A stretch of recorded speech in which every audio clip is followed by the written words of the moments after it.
रूप शरीराचा भाव लक्षेला ठाव स्मशानीचा रडती रात्रंदिवस काम क्रोध माया म्हणती हाय हाय यमधर्म वैराग्याच्या शेणी लागल्या श्रीरा ज्ञानाग्नी लागला ब्रह्मत्वेशी फिरविला घट ठेविला चरणी महावाक्य ध्वनी बोंब झाली दिली तिळांजुळी कुळनाम रूपाशी शरीर ज्याचे त्याशी समर्पिले तुका म्हणे रक्षा झाली आपोआप उजळला दीप गुरु कृपा रडती रात्रंदिवस काम क्रोध माया म्हणती हाय हाय यमधर्म पांडुरंगा करू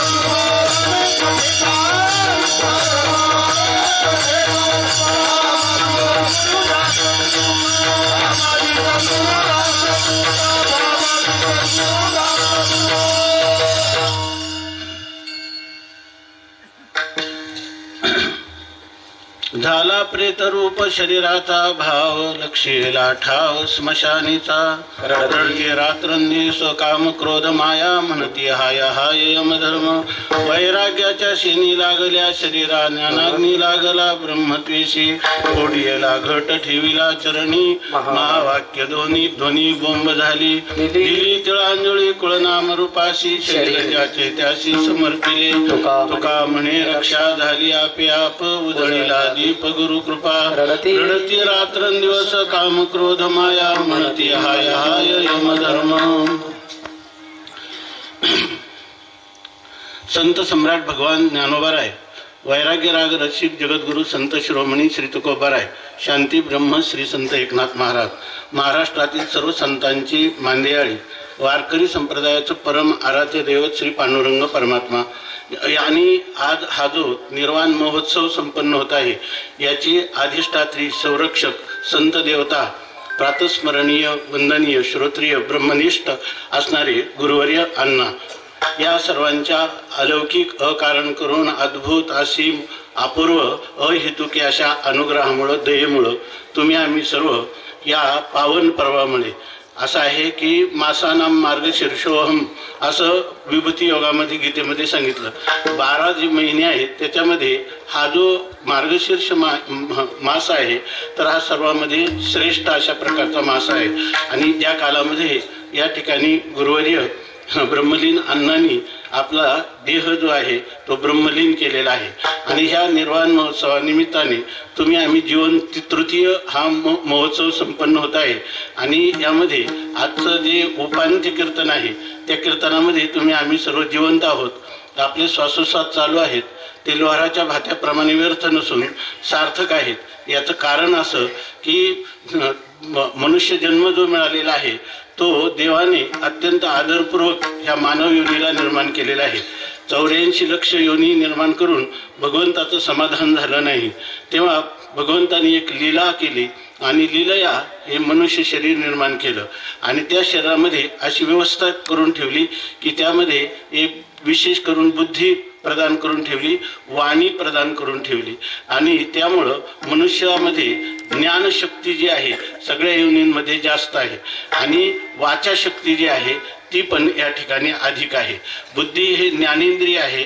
आणि वाणी जी आहे वाक हे कर्मेंद्रिय आहे परंतु कर्मेंद्रिय आणि ज्ञानेंद्रिय अशा प्रकारची दोन दिली की मनुष्य या ठिकाणी कर्मेंद्रियाच्या द्वारा आपला हा जगन्नाथ वाटल ते करू शकतो आणि बुद्धी अशी दिली की ती बुद्धी अविनाश असणाऱ्या परमात्म्याची प्राप्ती करून घेऊ शकते याचा अर्थ परमात्मा वेगळा आणि आपण वेगळं राहत नाही तर परमात्मा अहम ब्रह्मास्मी मी ब्रह्म आहे इथपर्यंत पोहोचवते ब्रह्मविद ब्रह्मैव भवती ब्रह्मवेत्ता हा ब्रह्मस्वरूपच होऊन जातो अशा प्रकारची जी स्थिती आहे ही मानव जन्मासाठी भगवंताने दिली परंतु हे असूनही मनुष्य जो आहे तर जे त्याला क्रियाशक्ती दिलेली आहे तिचा शास्त्रसंमत किंवा विधी वेदविहित अशा प्रकाराने उपयोग केला तर तो मनुष्य संपूर्ण जगाचा सम्राट नियामक अशा पदाला जाऊ शकतो।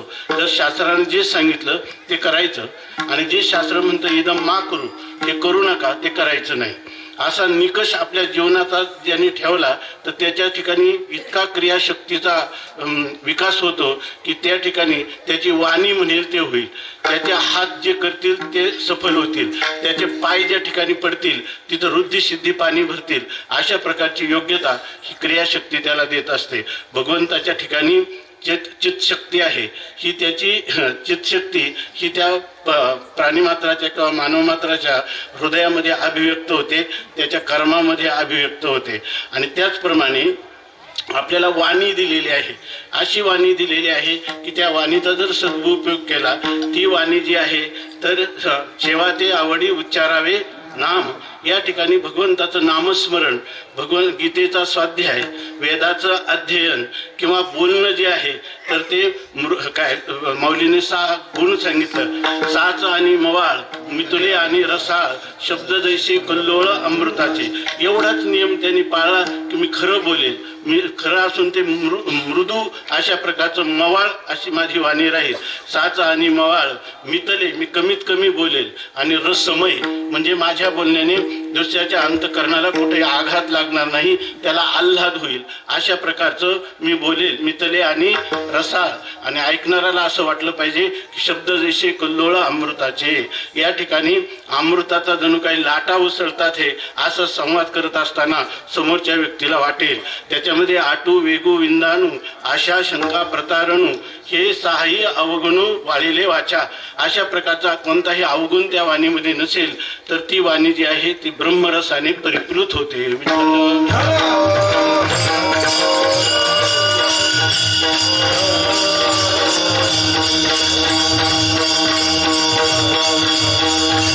स्वामी अखंडानंद सांगतात की आणखी एक मनुष्या ठिकाणी विशेष गोष्ट आहे की मनुष्य ज्या वेळेला आपला दैनंदिन व्यवहार करतो आणि प्राणी मात्र इतर करतात, पशु पक्षी सर्व त्रिय घेऊन येतले त्यांच्या ठिकाणी व्यवहार होत असतो, पण त्यांच्या चेहऱ्याकडे पाहिल्यानंतर आता हा सुखी आहे का दुःखी आहे कळायला मार्ग नाही। कारण ज्या वेळेला कुत्रा विवळायला लागतो त्यावेळेला आपल्या वाटतं याला काहीतरी झाले, या ठिकाणी घोडा हिंसायला लागतो तेव्हा वाटतं की याला कुठले तरी श्रम झाले म्हणत कुठं तरी वेदना होतात, असं आपण मनुष्य अंदाज करतो, पण प्रत्यक्ष चेहरा कोणाचा वाचता येत नाही। परंतु या ठिकाणी मात्र असं आहे की मनुष्य जन्माचं जर त्या ठिकाणी तो मनुष्य अश्रूनी युक्त आपलं हास्याने युक्त असेल तर त्याच्या ठिकाणी आनंद अभिव्यक्त होतो, आणि जर त्याच्या ठिकाणी त्याचा चेहरा कोमेजलेला असेल तर त्याच्या ठिकाणी त्याच्या उदासीनतेची किंवा त्याच्या क्लेशाची, दुःखाची, उद्विग्नतेची आपल्याला अंदाज घेता येतो, अशा प्रकारची स्थिती आहे। म्हणून मनुष्याने नेहमी हसतमुख असलं पाहिजे।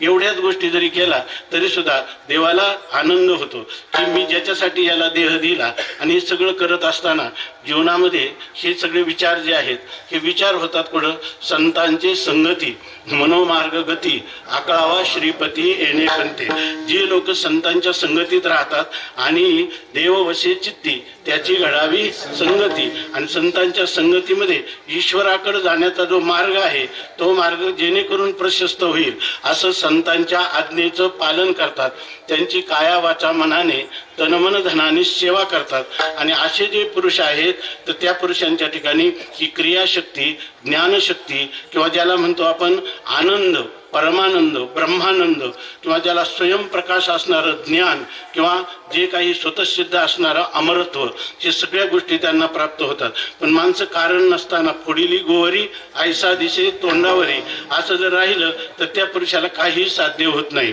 आणि ह्या ज्या गोष्टी आहेत लोक म्हणतात, बरेचसे लोक म्हणतात की अण्णांचं काही वेगळंच होतं, अण्णांचं काही वेगळंच होतं, अण्णांना जर विचारलं आपण आता वैकुंठामध्ये वेगळंच होतं, नाही तुम्ही अलौकिक आहे, खरोखरच त्यांचं जीवन अलौकिक होतं। मला तर कधी कधी असं वाटतं की आता ह्या वर्षी योगायोगाने असा पर्वकाळ आलेला आहे, हे वर्ष जे आहे संत सम्राट माऊली शांती ब्रह्मनाथ महाराज आणि ज्ञानोबाराय या सर्वांच्या काही ना काही रौप्य महोत्सव किंवा अमृत महोत्सव, सुवर्ण महोत्सव या निमित्ताने संपूर्ण महाराष्ट्रभर या ठिकाणी एक वेगळं वातावरण निर्माण झालेलं आहे. आणि त्या वातावरणामध्ये जर पाहिलं तर मला खरोखर असं नेहमीच वाटतं आणि आज तर अगदी निश्चित वाटतं की संत शांती ब्रह्मनाथ महाराज, जगद्गुरु तुकोबाराय आणि संत सम्राट माऊली ज्या एका एकट्या लीला विग्रहामध्ये अभिव्यक्त झालं ते लीला विग्रह म्हणजे अण्णांचा विठ्ठल.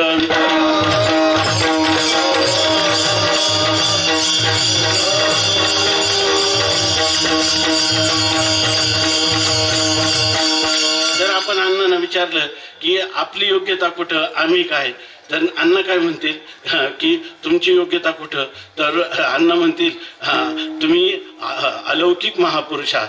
ते म्हणतील तुम्ही साक्षात देवरूप आहात. तुम्ही संत सावता महाराजांचं मला स्वरूप म्हणता, परंतु त्या ठिकाणी तुम्ही सुद्धा तेच आहात अशा प्रकारचं आपल्याला सांगतील. आणि ते म्हणतील मी महापुरुष आहे, तुम्ही काय भूत आहात का. विठ्ठल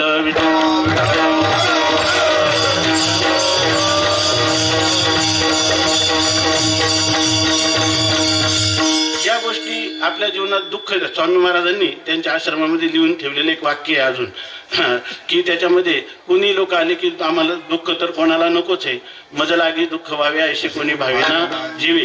या ठिकाणी सुख पाहिजे, ते आपल्याला दुःख संबंध रहित अविनाशी सुख पाहिजे. सर्वांचीच ही तक्रार आहे किंवा सर्वांचीच ही आकांक्षा आहे, मागणी आहे. परंतु ही मागणी जर पुरी करायची असेल तर साधी गोष्ट आहे.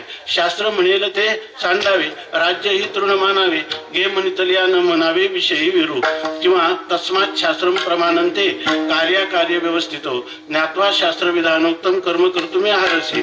या ठिकाणी शास्त्र जे म्हणेल, आपली परंपरा, आपली संप्रदाय परंपरा जे सांगेल, ज्या गोष्टीचा त्याग सांगितला त्याचा त्याग करायचा, निषिद्ध गोष्टीचा त्याग कसा करायचा ते आपल्या स्वरूपात शुद्ध स्वरूपात नाहीतच आहे. ज्या गोष्टी आपल्या स्वरूपात नाही त्याचा त्याग करायचा म्हणजे काय अवघड आहे. आणि आनंद, ज्ञान, अमरत्व, सत्ता, सच्चिदानंद, घनता हे आपलं स्वरूप आहे. त्याला फक्त मी ते आहे असं म्हणायचं. एकच पाऊल टाकायचा की आयुष्यामध्ये जे सच्चिदानंद ब्रह्म आहे त्याला मी म्हणायचं. या ठिकाणी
साधने सच्चिदानंद पदवी घेणे किंवा एवढा अधिकार नारायणे कृपावलोकने दिला असेल. इतका मनुष्याला अधिकार दिला की या ठिकाणी मी मरका आहे, मी अज्ञानी आहे, मी सुखी दुःखी आहे हे म्हणण्याऐवजी तो म्हणू शकतो की मी सच्चिदानंद घन परमात्मा आहे. माझ्या स्वरूपाच्या ठिकाणी दुःख ते कैचे नये स्वप्नाशी, रिद्धी सिद्धी झाल्या कामारी दासी, त्याचे वर्मत्व आम्हापाशी सुखे राहिलाशी प्रेमाची. अशा प्रकारचं आमचं स्वरूप आहे. अण्णा ह्याच स्वरूपात आहेत. आपल्याला कधी कधी वाटतं अण्णा गेले. स्वामी महाराज नेहमी म्हणायचे की गुरु कधी जात नसतात. ते तुम्ही जर गुरूंना गुरु समजला असेल तर गुरु ही व्यक्ती नाही, गुरु हे तत्व आहे. आणि तत्व काय आहे? अमृत स्वरूप आहे. आणि ते त्या शिष्याला त्यांचा बाहेरचा देह जरी पडला तरी त्याला आयुष्यभर त्याच्या स्वप्नात, जागृतीत, सुषुप्तीमध्ये त्याला हाक देत असतात. उपनिषद सांगतात, शृण्वन्तो अस्य अमृतस्य पुत्रः आये धामाने दिव्यानी तस्तुः. हे अमृताच्या पुत्रांनो तुम्ही माझा ऐका. उपनिषद सांगतो, शृण्वन्तो अस्य अमृतस्य पुत्रः आये धामाने दिव्यानी तस्तु. तुम्ही स्वर्ग लोक निवासी देव आहात, तुम्ही मरके मानव नाहीतच. मुळी विठ्ठल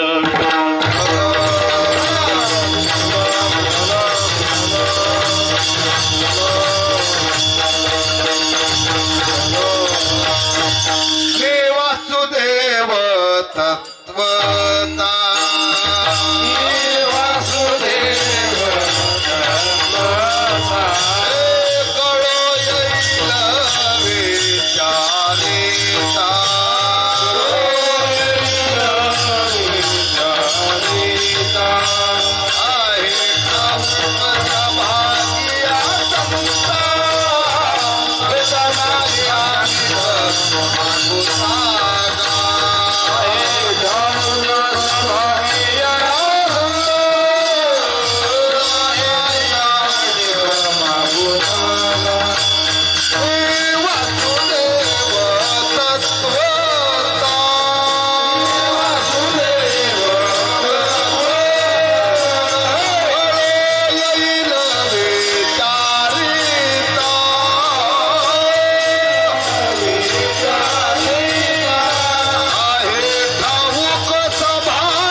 स्वामी महाराजांना हृदयविकाराचा तीव्र झटका आला.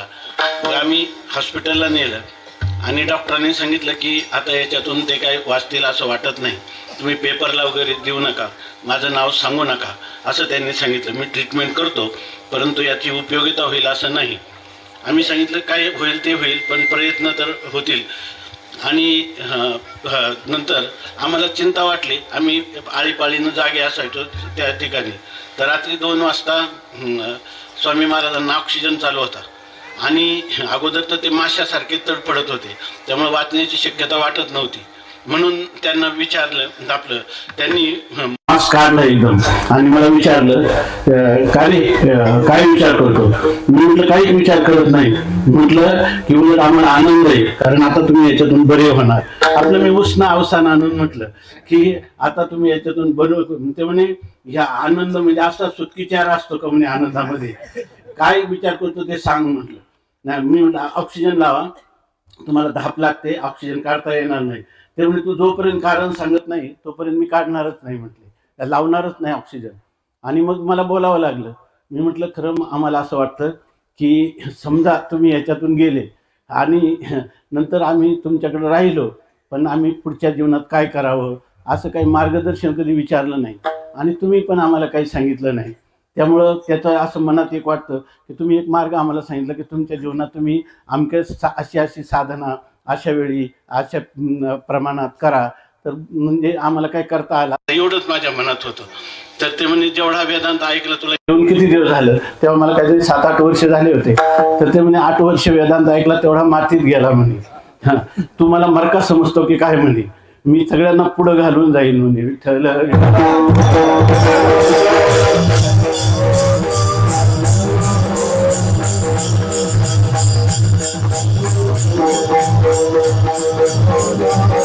महापुरुष जे असतात ते तत्वरूप ब्रह्मरूप असतात आणि त्यामुळं त्यांचं कधी जाणंही नाही आणि येणंही नाही. नाही आम्हा ज्यावे मरावे लागत अहो अखंडित जैसे तैसे. आणि हे केवळ त्यांचं शिष्यत्व स्वीकारण्यासाठी नाही, तर ज्यांची त्यांच्यावर श्रद्धा बसेल तर ह्या कल्पांतापर्यंत अण्णा नावाची विभूती अशा प्रकारची थोर या प्रांतामध्ये होऊन गेली. आणि त्यांचा मला अनुग्रह व्हावा असं जर कोणाला वाटेल तर जसं जगद्गुरु तुकोबाराय या ठिकाणी त्या भागीरथीबाईंना सुद्धा भेटलेले आहेत, निळोबारायांना भेटलेले आहेत, त्या वाण्याला पण भेटलेले आहेत, त्याप्रमाणे धनाजी आपलं काय संताजी जगनाडेंना भेटलेले आहेत. याप्रमाणे अण्णा जे आहेत तुमच्या भावचक्षुनी तुम्ही कल्पना केली तर त्यांचं दर्शन नित्य आहे, आणि जर तुम्ही ज्ञानचक्षुनी पाहिला तर अण्णा तुम्ही भिन्नच नाही, ते तुमचं स्वरूपच आहे. विठ्ठल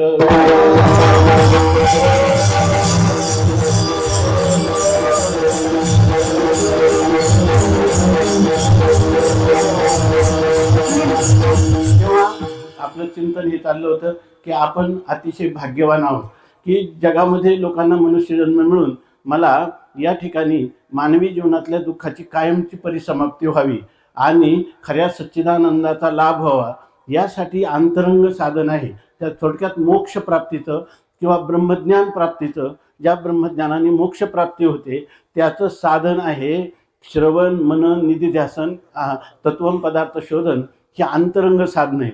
आणि लोक जे आहेत जरी कोणी परमार्थाच्या क्षेत्रात जणू काय आल्यासारखे वाटली तरी ते बहिरंग साधन फार तर करतात, ती सुद्धा यथास्थित यथाशास्त्र करत नाही.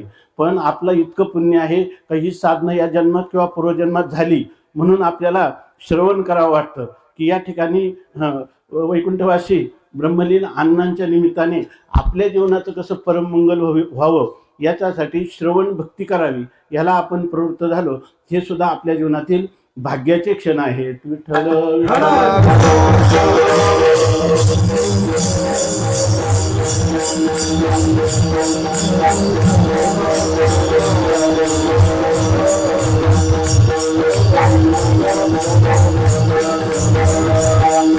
खरा आमच्या जीवनामध्ये अण्णांचा जवळजवळ मला वाटतं 40 वर्ष झाले असेल त्या घटनेला. ठोकर साहेब वगैरे त्याच्यातल्या आहेत. तर त्या 40 वर्षामध्ये 1 महिन्याचा जो सत्संग झाला, आम्ही जे त्यांच्या भोवती अगदी घुटमळत राहायचं आणि त्यावेळेला त्यांनी जे आम्हाला बारकाव्याने ह्या विवेक वैराग्य समाधी षटक आणि मुमुक्षुत्व, तेव्हा तो विचारसागर कळत पण नव्हता, आम्ही नवीनच होतो, पण ते म्हटले जाऊ द्या रे, तुमच्या एका जन्मामध्ये हे 4 साधनं आहे ना, याचं जतन केलं तरी तुमचं एका क्षणात कल्याण होईल. विठ्ठल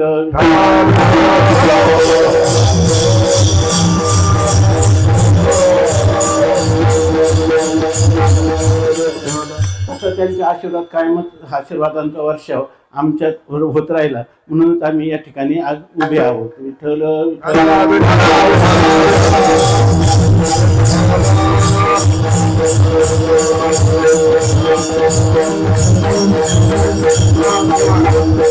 कायमचं लक्षात ठेवलं पाहिजे की पेपर वाचून किंवा TV पाहून किंवा चौराट्याच्या गप्पा करण्यात आयुष्य घालून आपल्याला काहीही सार्थकता जीवनामध्ये मिळणार नाही. आपल्याला झालं तर व्यर्थता येईल किंवा अनर्थ प्राप्त होईल. म्हणून ज्या कोणाच्या अंतःकरणामध्ये खरं आपल्याला रम्य समाधान असावं, परमाशांती असावी असं वाटत असेल तर त्याचा अंतरंग साधन आहे श्रवण करावं, तर आपण शास्त्राचं चिंतन करावं, स्वाध्याय करावा. आणि ही परंपरा अगदी अण्णांनी खेड्यामध्ये चुलीवर भाकरी भाजणारी किंवा जिला भाकरी पण नीट भाजता येत नाही ती पण वेदांताचं चिंतन शुद्ध सांगू शकते, एवढ्या प्रकारचं वातावरण व्हावं म्हणून ह्या तळमळीच्या पोटी ह्या महापुरुषांनी या ठिकाणी काही ठराविक लोकांचं जे काही वेदांत सिद्धांताचं अण्णा आहे ना, मी आधी एक वेगळा अभंग निवडला होता, परंतु आता इथं आल्यावर तो काढून टाकला.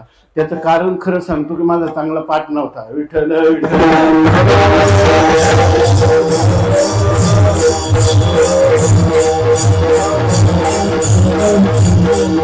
अर्थ असा आहे की खरं अण्णांकडे तत्वज्ञ बुद्धीनं पाहू नये, त्या ठिकाणी ते ज्ञानोत्तर प्रेम लक्षणात्मक भक्तीचे मूर्तिमंत आदर्श म्हणजे अण्णांचं व्यक्तिमत्व. विठ्ठल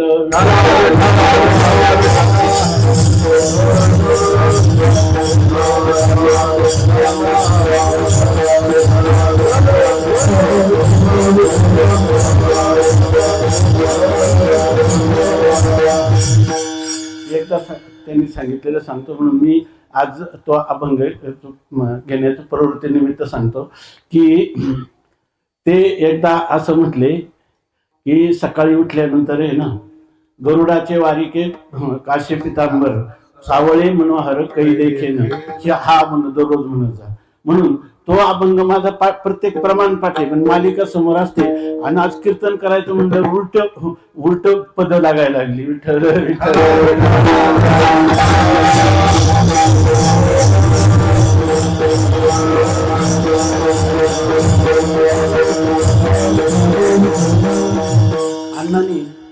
तत्वज्ञान लोकांच्या मध्ये हृदयामध्ये संक्रमित केलं नाही, तर ज्ञानोत्तर असणारी प्रेम लक्षणात्मिका भक्ती हे त्यांचं खरंच जीवन होतं. त्याच्यातून अण्णांचं जीवन म्हणजे जीवनमुक्ती काय पदार्थ आहे याचं सगळ्यांना प्रात्यक्षिक जीवन आपलं दाखवण्यासाठी एक आदर्श म्हणजे अण्णांचं व्यक्तिमत्व.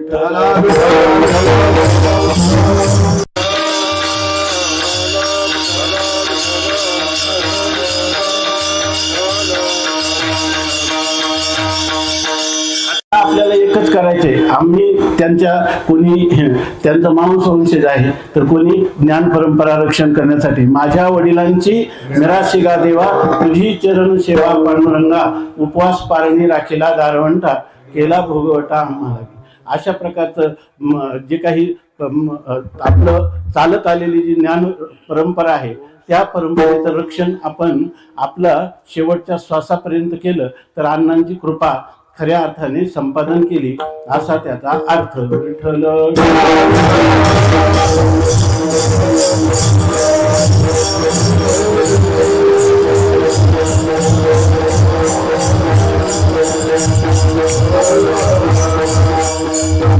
त्याला म्हणतात ना ज्ञान, भक्ती आणि विरक्ती, ज्याला म्हणतात की हे तीन गोष्टी जर मनुष्याजवळ असतील, त्याला यथार्थ ज्ञान जर असेल, त्याच्याजवळ वैराग्य जर असेल आणि आपल्या इष्टदेवतेशिवाय विषयी परमप्रीती असेल तर त्याच्या जीवनामध्ये आनंदाला उधाण आहे. विठ्ठल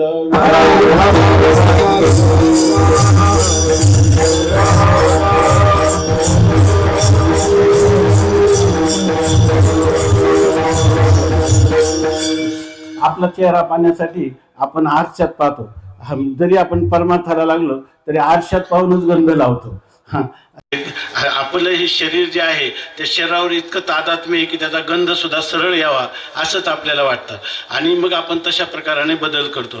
तर त्याच्याऐवजी आपण जर अशा जीवनमुक्त पुरुषांना आदर्श केला, आदर्श शब्दाचा अर्थ आरसा आहे, आणि त्या आरशामध्ये आपण जर अन्नारूपी आरसा आपल्या समोर आहे आणि आपलं जे काही जीवनचर्या आहे ती त्याच्यामध्ये पाहायची आणि त्याला जोखून पाहायचं. ज्या ठिकाणी आपला गंध वाकडा आहे तिथं आपण सरळ करतो. तसं जर आपण आपल्यातले गुण मिळवायचे नाही, गुण स्वतः सिद्ध आहेत, फक्त अवगुण गेले की आपण ब्रह्मरूपच आहोत. विठ्ठल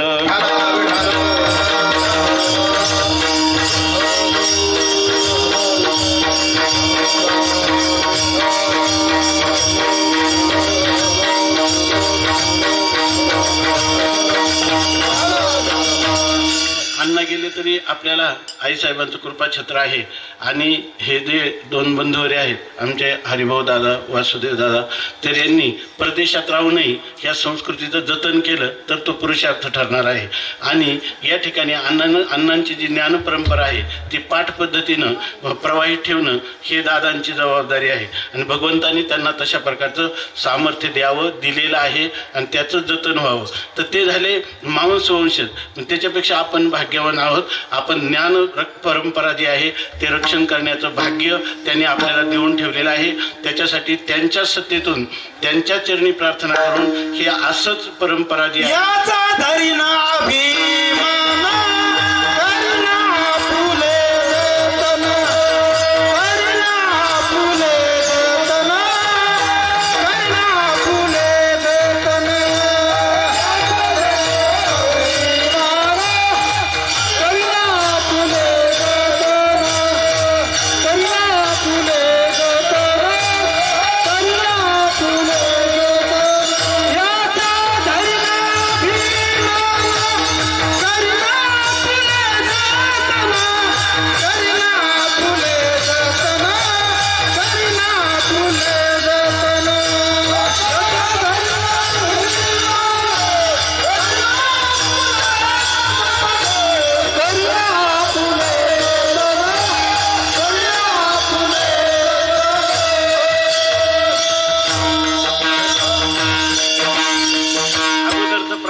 कशाचा अभिमान धरी देवा हे माझी मिराशी आणि चित्त तुझे पायापाशी याचा धरीना अभिमान करीना आपुले जतन. विठ्ठल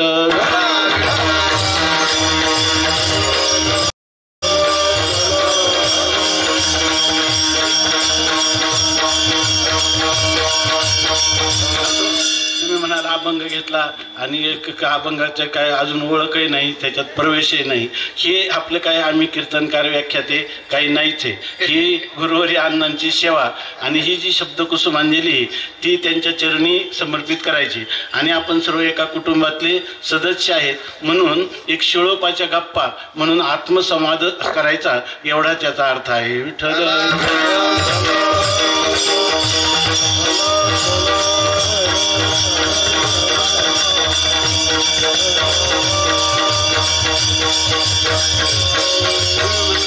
तुम्ही म्हणणार की 6 चरणाचा अभंग आता किती वेळ आहे की नाही, आता तर कीर्तन सुरू झाले.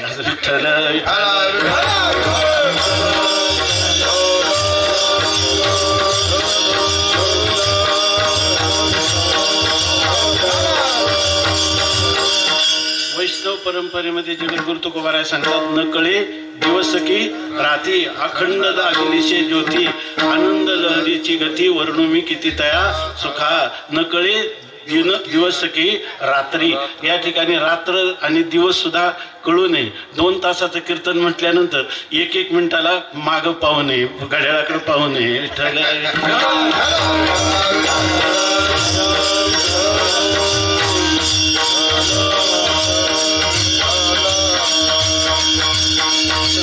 संसारी जीवनात सगळं दुःख आहे म्हणून तर आपण इथं उपस्थित होतो. म्हणून रुसलो संसारा सर्प हा विखार पांढरा तुझशी अंतर रे दातारा.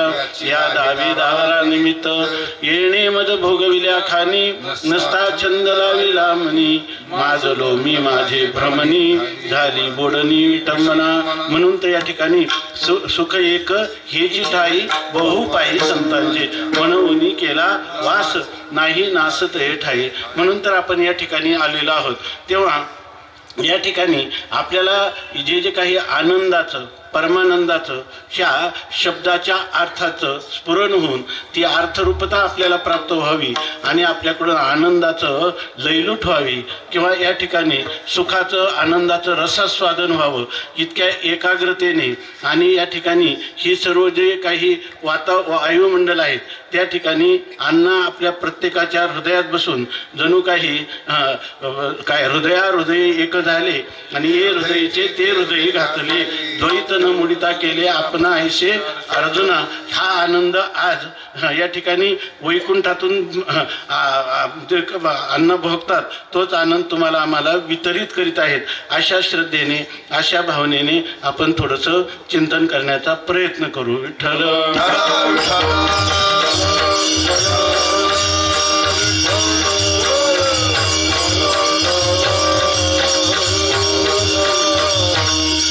असा विचार झाला की आजचं हे उपांत कीर्तन आहे, याला जागराचं कीर्तन असं म्हणतात. आणि जागराचं कीर्तनामध्ये साधारणपणे आपण जी काही 7 दिवस सेवा केली तर त्या सेवेचं फल म्हणून आपल्याला काही मागणीचा देवाकडे अधिकार प्राप्त होतो. म्हणून या ठिकाणी मागणीपर कीर्तन सहसा करण्याचा अलिखित अशा प्रकारचा एक दंडक आहे. आणि काही महापुरुष दुसऱ्या प्रकारानेही चिंतन करतात. असं वाटतं की या ठिकाणी आपण जर चिंतन करायचं झालं की मागायचं, ज्यांच्या जीवनात मध्ये मागणंच नाही, काही मागणी हे आम्हा अनुचित वडिलांची रीत जाणत असो. या ठिकाणी मागणं ज्यांच्या स्वभावातच नाही त्यांच्या पुण्यस्मरणानिमित्त मागणी पर कीर्तन करण्यापेक्षा जर आपण देवाकडेही काही मागलं नाही, उलट देवाला सुद्धा म्हटलं ना की आम्हाला तू भेट दिली नाही तरी चालेल परंतु आम्हाला फक्त तुझं चिंतन घडू दे. म्हणजे देवाच्या भेटीचा सुद्धा ज्यांना काही सोयीरसूतक वाटत नाही इतक्या आपल्या आत्मानंदामध्ये निर्भर असतात अशा महापुरुषांनी आपल्या जीवनामध्ये केलेली साधना, त्या साधनेच्या द्वारा प्राप्त झालेलं साध्य आणि त्या साध्यानंतर उर्वरित राहिलेलं उपाधी कृत जे जीवन आहे या जीवनामध्ये उरले उपाधी कारणे तेत्वा विचिले दर्शने अशा प्रकारची ज्ञानोबारायांना अभिप्रेत असणारी अनुभूती ज्या महापुरुषांनी घेतली तेच जगद्गुरु तुकोबारायांच्या माध्यमातून अभंगाच्या माध्यमातून काहींचा तिचा यथाशक्ती यथामती चिंतन करण्याचा प्रयत्न करावा म्हणून हा अभंग निवडला. विठ्ठल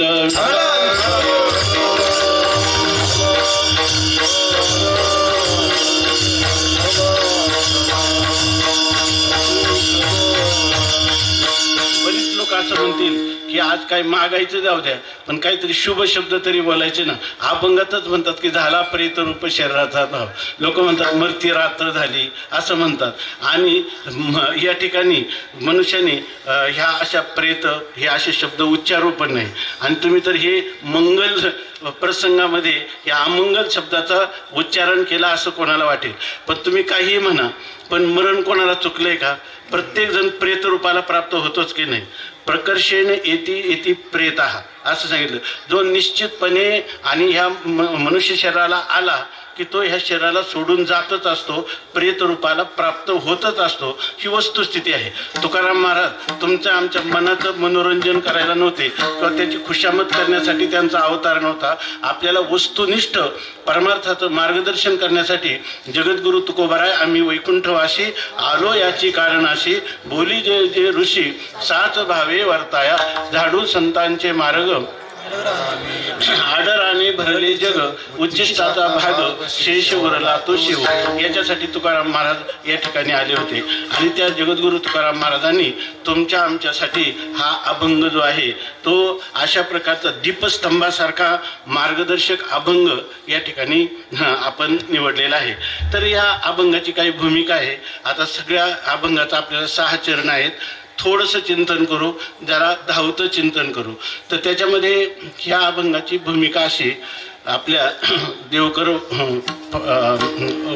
महाराज तुकोबारायांचा जो वंश आहे त्या वंशामध्ये माऊली म्हणून गेले, त्या देवकर माऊली. तर त्यांचं कीर्तन मी देऊला ऐकलं होतं. तेव्हा त्यांनी ही अभंगाची भूमिका सांगितली होती साधारण 40 वर्षापूर्वी. तर त्यांनी असं सांगितलं की ह्या अभंग एका विशिष्ट प्रसंगाने निर्माण झालेला आहे. तो प्रसंग थोडक्यात सांगतो. त्याच्याविषयी भामचंद्राच्या पायथ्याला एकदा मी हा अभंगावर चिंतन सांगितलं तर काही लोकांनी त्याच्यावर आक्षेप घेतला. परंतु त्या ठिकाणी ते म्हणले की तुम्ही असं जर केलं तर आम्ही तुम्हाला देऊला पण येऊ देणार नाही. तर हे शब्द येऊ दे नाही.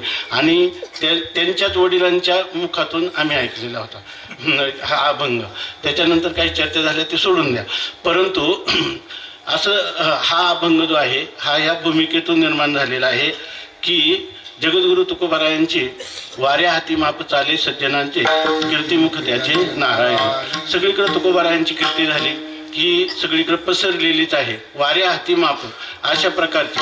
तेव्हा एकदा चिंतामणी देवांची आणि रामेश्वर भट्टांची भेट झाली वाघोलीला.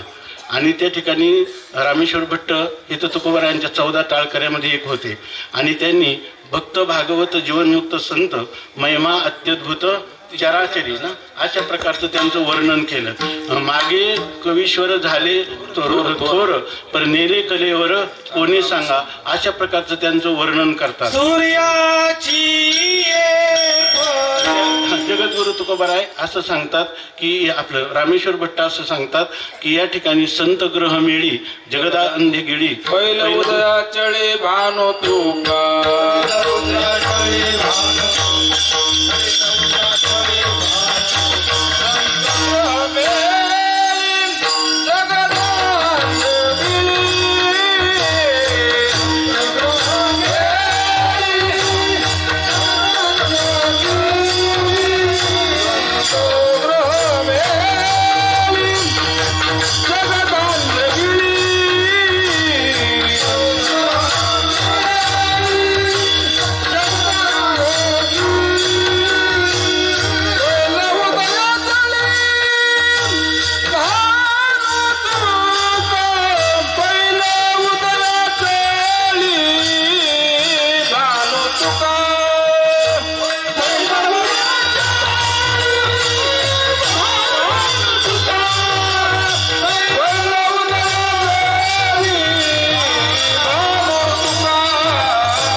भट्टांनी वर्णन केलं की सगळं जग ह्या अज्ञानाच्या अंधकारामध्ये सुखाचा शोध घेते, चाच पडते.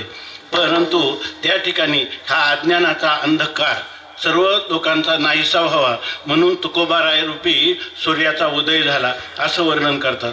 तेव्हा चिंतामणी देवांनी सांगितलं, तुम्ही एवढी त्यांची स्तुती करता, त्याची तुम्हाला अनुभूती आली, तर मला पण वाटतं की एकदा तुकोबारायांना भेटावं. त्यांनी सांगितलं तुम्ही अवश्य भेटा. चिंचोडला राहत होते चिंतामणी देव आणि गणपतीचं साक्षात्कार त्यांना होता आणि त्यांनी सांगितलं की तुम्ही अवश्य तुकोबारायांना भेटा.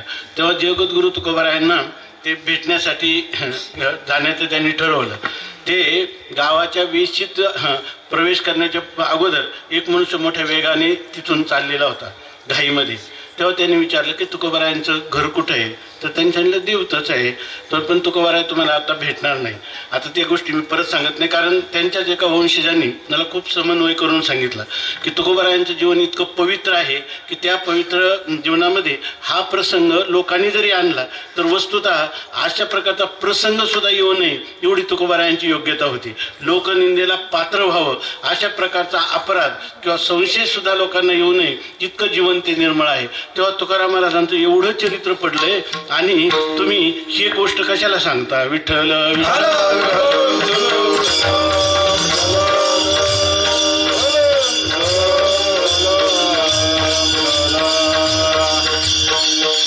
एकदा आपल्या लोह्या महाराजांच्या धर्मशाळेतच कीर्तनामध्ये मी अलीकडच्या काळातले दृष्टांत दिले. 50-1 वर्षाच्या 100 वर्षाच्या अलीकडच्या साधूंचे दृष्टांत दिले. अण्णांना ते अजिबात आवडलं नाही. त्यांनी पहिल्यांदा मला सांगितलं की सगळी 18 पुराणं भरलेली आहेत म्हणे ह्या चिंतनाने, हे सांगायचं नाही म्हणे. विठ्ठल विठ्ठल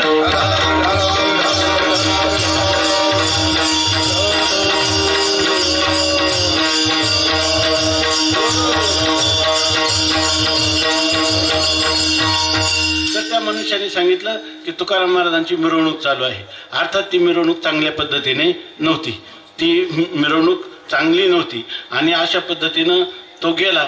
त्यांनी पाहिलं एका ओट्यावर उभा राहिला तर ही चाललेली मिरवणूक आणि ती मिरवणूक चालली तर त्याच्यामध्ये मी आता सांगतच नाही, पण विरुद्ध मिरवणूक होती, चांगली नव्हती. जसे लोक एका बाजूचे केस काढावे डोक्याचे आणि बाकीचे तसेच ठेवावे, उलटं बसावावं, अशा क्षुद्र प्राण्यावर बसवावं, अशा प्रकारची ती स्थिती होती. तर ते अवाक होऊन पाहत राहिले तुकाराम महाराजांची ही स्थिती कशी.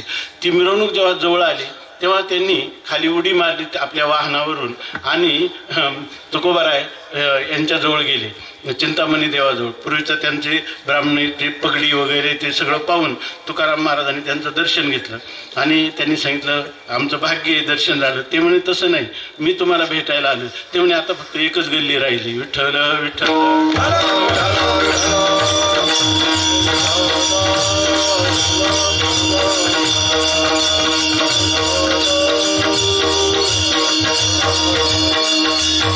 तर त्या ठिकाणी त्यांना तर आणखीन आश्चर्याचा धक्का बसला. म्हणजे जणू काही एखाद्या नवरदेवाची मिरवणूक चाललेली हौसेने आणि तुकाराम महाराजांच्या एवढ्या विरुद्ध वातावरणात त्यांच्या चित्तावर त्याचा काहीच परिणाम होत नाही. हे पाहून त्यांना असं वाटलं की मी जरी सगुण साक्षात्कारी असलो, गणपतीचा शास्त्राध्ययन करणार असलो, तरी सुद्धा अशा प्रसंगामध्ये आम्ही वृत्तीचा समतोल ठेवू शकत नाही. निंदा आणि स्तुती आम्ही लोकांना सांगतो, निंदा आणि स्तुती समान आहे. किंवा या ठिकाणी रात्री महाराजांनी फार गोड सांगितलं, काय जळो आता नाम रूप असं सांगितलं. त्यांनी सांगताना उदाहरण पण सांगितलं, मला नाव नका विचारू.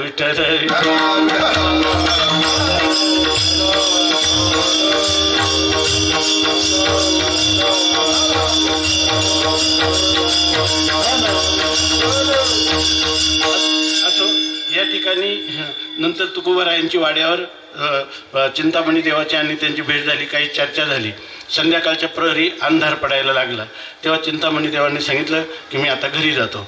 तुकाराम महाराज म्हणले मी तुमच्या बरोबर येतो आणि ते दोघं बोलत एकमेकाच्या बरोबर चर्चा करत काही याच्या चिंचवडच्या दिशेने गेले. नंतर एक काळा खडक अजूनही आहे पिंपरी आणि देवच्या मध्ये, त्या काळ्या खडकावर दोघं बसले. मग त्याच्यामध्ये एक महिपती महाराजांनी काही लिहिलेलं आहे. तर त्याच्यामध्ये काही अद्भुत होता. ते शरीर जे होतं ते शरीर रस रक्त मांस मेद अस्थी मज्जा मलमूत्र याचा संबंधच नव्हता. ते शरीर जे होतं साक्षात सच्चिदानंद ब्रह्म जे आहे ते ब्रह्मच ह्या तुकोबारायांच्या विग्रहाच्या रूपाने त्यांना भासलं किंवा दिसलं, अशा प्रकारची स्थिती आहे. तेव्हा त्यांनी विचारलं की तुकोबारायांना त्यांना विचारलं आपलं येण्याचं प्रयोजन काय आहे. ते म्हणे येण्याचं प्रयोजन फक्त तुमची भेट घेण्याची होती, पण आता इथं तुमची भेट झाल्यानंतर मनात माझ्या शंकांचं कावर उठलेलं आहे आणि त्याच्यापेक्षाही एक शंका जास्तच प्रबल झाली. ती कोणती? तर त्यांनी सांगितलं की विचारा. तुकोबारायांनी त्यांनी सांगितलं की अशा प्रतिकूल वातावरणामध्ये मानापमानयोस तुल्य किंवा मान अपमान गोवे अवघे गुंडोनी ठेवावे, निंदी कोणी मारी वंदी कोणी पूजा करी, मज हेही नाही तेही नाही वेगळा दोही पासोनी. अशा प्रकारची स्थिती या मानवी देहामध्ये आपण कशी प्राप्त केली हे मला कुतूहल आहे आणि हे मला जाणण्याची इच्छा आहे असं म्हटले. त्यावेळेला जगद्गुरु तुकोबारायांनी जे त्याच्याशी संवाद केला ते ह्या अभंगाचं प्रथम चरण.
जगद्गुरु तुकोबाराय चिंतामणी देवांना सांगतात की अहो हे ब्राह्मण देवता या ठिकाणी ह्याचा मी अभ्यास केलेला आहे.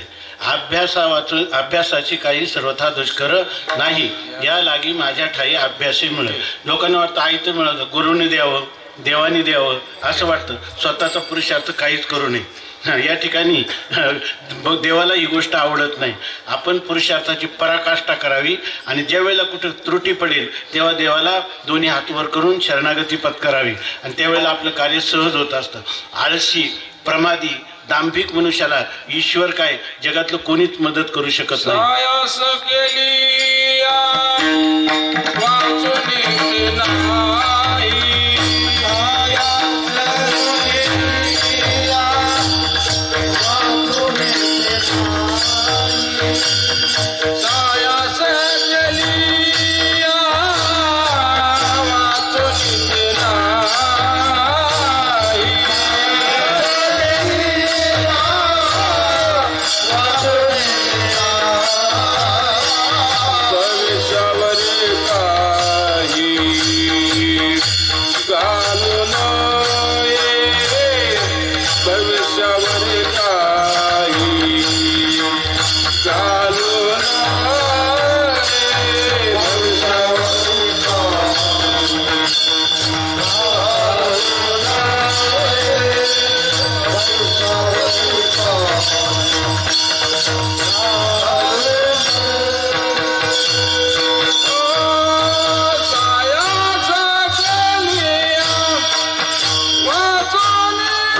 वाचुनी काही पण होऊ शकतं.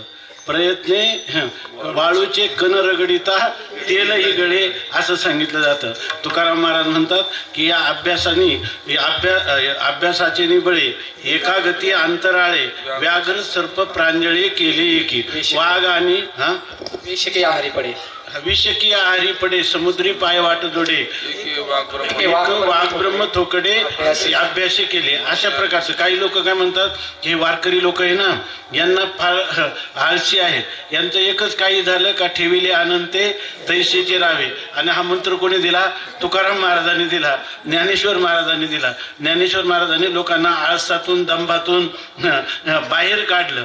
आणि याचं समन्वय नाही, कारण ज्ञानेश्वरी 9 वाजता म्हणत असतात, गाथा 9 वाजता म्हणत असतात.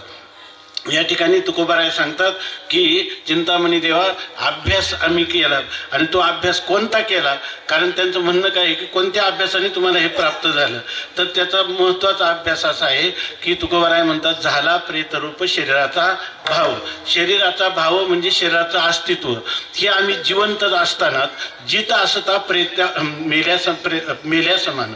जिवंत असताना जणू काही हा शरीर मरण पावलेला आहे, त्याची चितेमध्ये ढणढण तो जळून गेलेला आहे, त्याची 4 चिमट्या राग झालेली आहे असं समजून आम्ही जीवनभर हा अभ्यास केलेला आहे.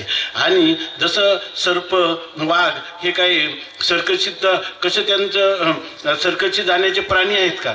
पण वाघाच्या तोंडात त्या ठिकाणी मस्तक देतो तो सर्कशीवाला आणि तरी तो वाघ त्याला खात नाही का? त्याला तसा अभ्यास करून घेतलेला आहे, त्यांनी स्वतः तसा अभ्यास केलेला आहे. तर अशा प्रकारचा मी अभ्यास केला की जिवंत असतानाच जणू काही हे शरीर प्रेतवत आहे हा अभ्यास केला पाहिजे. लोक म्हणतात की या ठिकाणी प्रेत आता सांगितलं की अमंगल नाव आहे. अमंगल असलं तरी अपरिहार्य आहे ना मृत्यू. आणि त्या बरं मृत्यूच्या वेळेला काही वेदना होतील त्या होऊ द्या, पण जीवनात पावलोपावली दुःख आपण भोगतो. त्या दुःखाच्या निर्मुक्तीचा उपाय काय असेल तर सगळ्या आपण ह्या शरीराला मी म्हणतो आणि त्या शरीराला त्याचं अंजन वंजन करीत आयुष्य काढतो. आणि जे शरीर मुळात आहे त्या शरीराचा आश्रय नाश आहे, परता नाश आहे, स्वभाव नाश आहे, अशा प्रकारचं त्याचं स्थिती आहे. आणि त्या शरीराला आपण अज्ञानामुळे म्हणत असतो. याच्यातून सुटण्याचा उपाय हाच आहे की हे शरीर मी नाही आणि हे शरीर माझं नाही, हे शरीराहून मी भिन्न आहे आणि यासाठी हे शरीर मिथ्या आहे. हे जसं स्वप्नातलं आहे ना, या ठिकाणी स्वप्नात शरीर मिळतं की नाही, आणि जागा झाल्यावर ते शरीर आता त्याला भूक लागली होती, आता ते कुठं गेलं असेल, त्याचं काय होईल कोणी विचार करतो का? करत नाही. त्याप्रमाणे हे सुद्धा काय आहे, हे स्वप्नातलं स्वप्न आहे. वेदांत तर सांगतो की स्वप्न जे पडतं ते स्वप्न आपल्या कंठगत पुरीतच नाडीमध्ये पडतं, योगशास्त्र सांगतं. आणि स्वप्नात सगळं, आता एवढा सगळा समाज आहे माझ्या स्वप्नामध्ये मावतो. मी एका छोट्याच्या खोलीमध्ये झोपलेला असतो आणि सर्वच्या सर्व बंधू भगिनी आणि सर्व टाळकरी मला तिथं दिसतात. आता एवढ्याशा जागेत ते कशी येतील? मग ते स्वप्न पडतं कुठं? तर त्याचे केसाच्या 1000वा हिस्सा आणि त्याच्यामध्ये हे स्वप्न पडतं असं त्यांनी सांगितलेलं आहे. मग ही जागृती कुठं राहते? तर ती जागृतीला सुद्धा त्याला योग्य स्थान नाही. त्यामुळं आपण ते जागा म्हणतो, एवढ्याशा जागेमध्ये स्वप्नामध्ये 10x10च्या रूममध्ये पंढरपूर कसं मावेल? ते खोटं आहे. तर शास्त्रकार सांगतात की तिथं तरी एवढीशी जागा आहे केसा एवढी, ह्या जागृतीला कुठं स्थानच नाही. त्यामुळं ही जागृती स्वप्नापेक्षा खोटी आहे. वराड नोहे स्वप्न गे माये, बाप रखुमा देवरू विठ्ठलाचे वेगे आठवा पाय. हे स्वप्नी होणी निपटारे, माऊली सांगतात स्वप्नापेक्षा निकृष्ट आहे. आणि त्या स्वप्नाला धरून आम्ही ऊर बडवीत आपलं आयुष्य काढतो. विठ्ठल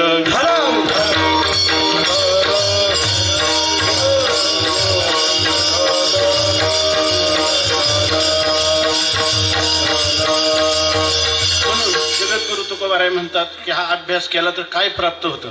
त्यांनी सांगितली ही स्थिती सुखरूपतेची स्थिती प्राप्त करायची असेल तर शास्त्रकारांनी सांगितलेलं आहे की यथा प्राणगते देहे, देहातून प्राण गेला, यथा प्राणगते देहे सुखम दुःखम न विंदती. त्याला सुख होतं का दुःख होतं? त्याला सुख पण होत नाही आणि दुःख होत नाही मरणानंतर. पण जिवंत असताना जर हा अभ्यास केला, तथा चेत प्राण संयुक्तोपी, प्राण शरीरात असतानाच हा अभ्यास केला तर आपल्याला परमहंस गती मुरजेत, परमहंस संन्यासाला जी गती प्राप्त होते ती स्थिती कोणालाही, स्त्री पुरुष बाल कोणालाही ही स्थिती कोणत्याही जातीतला कोणत्याही धर्मातला असेल आणि हा अभ्यास केला तर त्याला ही परमहंसाची गती प्राप्त होऊ शकते. जी संत जनाबाईंनी प्राप्त करून घेतली, चोखामेळ्यांनी, राका बंका कोणालाही ही स्थिती प्राप्त होऊ शकते. म्हणून या ठिकाणी केवळ अभ्यासाची गरज आहे. आणि हा अभ्यास ज्यांनी केला तर ते तुकोबाराय म्हणतात की हा अभ्यास आम्ही केलेला आहे. आणि त्यामुळं जर मनुष्याने हे जर विचार केले ना, माणसं काहीतरी दुसरेच विचार करत बसतात. ह्या आपल्याला दुःख आहे, आपलं दुःख कसं निवृत्त होईल, आपल्याला सुख नाही ते सुख कसं प्राप्त होईल, याच्यासाठी आपल्याला संतांच्या संगतीत शास्त्राच्या साह्याने चिंतन केले की आपला मार्ग मोकळा आहे. पण आपण त्या ठिकाणी त्याच्याकडे पाठबळून देतो त्याला आणि जे नाही तेच मार्ग शोधतो. पण आयशे शोधी येले नाना मार्ग नाना परी, त्या ठिकाणी कधी प्रतिती माणसाला सुखाचा लेश सुद्धा मिळत नाही. अशा प्रकारची स्थिती आहे. साधी गोष्ट आहे, आता आमच्याकडं बरीच वयोवृद्ध लोक येतात. आता आम्ही वयोवृद्ध त्याच मार्गावर आहे, परंतु ते आम्हाला ज्येष्ठ असतात, बरेच येतात आणि मग रुसून त्यांची सगळी हकीकत आपण माझ्यापेक्षा प्रत्यक्ष भोगता आहात किंवा पाहत आहात. त्यामुळे आमच्याजवळ जेव्हा ते येतात तेव्हा माहीत होतं. तर त्यांची फार दयनीय अशा प्रकारची स्थिती आहे. आणि मग ते सांगतात सुनेनी शिडी भाकर दिली किंवा पुन्हा दुसऱ्यांदा वाढलं नाही किंवा विचारलं पण नाही, कपडे धुतले नाही, कितीतरी लोक सांगत असतात. पण ह्या वेळेला ही तक्रार करण्याऐवजी आता उरले ते हरी तुम्हा समर्पण असं जर केलं की या ठिकाणी सुनेवर रागवायचं नाही, मुलावर रागवायचं नाही. आम्ही नेहमी चिंतन सांगत असतो की या ठिकाणी असं समजायचे माझी सून किती प्रेमळ आहे, तिचं माझ्यावर किती उपकार आहेत की विठ्ठल विठ्ठल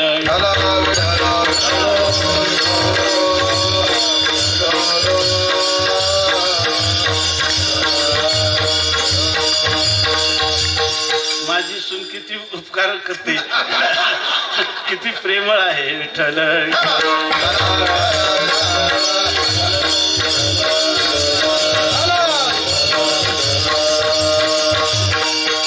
उपनिषदामध्ये हा विचार आलाय. जेव्हा माणसाला काही अनेक रोग जडतील ना त्यावेळेला त्यांनी असं कपाळाला हात लावून सारखा खेद करीत बसण्यापेक्षा स्वामी दिव्यानंद सांगत असतात की त्यांनी असा विचार करावा की जे लोक आपल्याला मदत करत नाहीत, आपली उपेक्षा करतात, तर त्याच्याबद्दल हळा करायचं कारण नाही. त्यांनी आपल्याला ह्या ठिकाणी वैराग्य निर्माण व्हावं आणि म्हणून हे वातावरण देवाने आपल्याला दिलेलं आहे. आणि ही एक आपली तपस्या करून घेत आहे. आज आपल्याला शिळी भाकर खाण्याची वेळ आली, दात नाही तरी सुद्धा त्याचा चोरा करून खाल्ला तरी आपल्याला समाधान आहे. आपल्याला त्यांना बोलण्यात काही मतलब नाही. स्वामी महाराज त्याच्या पुढे जाऊन म्हणायचे की असं जर तुम्ही घरी जाऊन पहा झाला प्रेतरूप शरीराचा भाव. 6 महिने तुम्ही त्याच कुटुंबात किती हाल झाले तरी तुम्ही प्रेतरूप राहा, तुम्हाला देवाचं स्थान मिळेल आणि सून मुलगा नातवंड सगळी तुम्हाला फुलासारखं वागवतील. विठ्ठल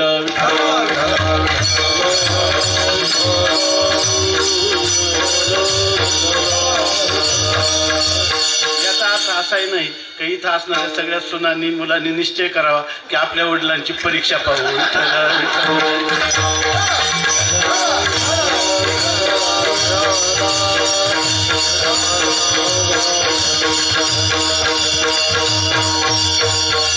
तुकाराम महाराजांनी वर्णन करावं. भला भला पुंडलिका मानलाशी जनलोका, कोण्या काळे सुखा ऐसा कोण पावत, असं ज्याचं तोंड भरून वर्णन करावं. किंबहुना ज्या आपल्या एक आद्य आपलं इष्टदैव जसं पांडुरंग आहे तसं इष्ट संतांच्या मध्ये मालिकेमध्ये ज्यांची गणना अशी पुंडलिकर आहे आणि ते मुळात हे वारकरी माळ गळ्यात घातली आणि आई वडिलांची उपेक्षा करतो, त्याच्या जीवनामध्ये त्याला कधीच मंगल प्राप्त होणं शक्य नाही. कारण मातृदेवो भव, पितृदेवो भव, आचार्य देवो भव, अतिथी देवो भव या आज्ञेचं अतिक्रमण करणारा कितीही मोठा विद्वान असला, किती समाजामध्ये प्रिय असला, किती धनवान असला तरी त्याला ज्याला सुखाची झोप म्हणतात ती त्याला कधीच प्राप्त होणार नाही. विठ्ठल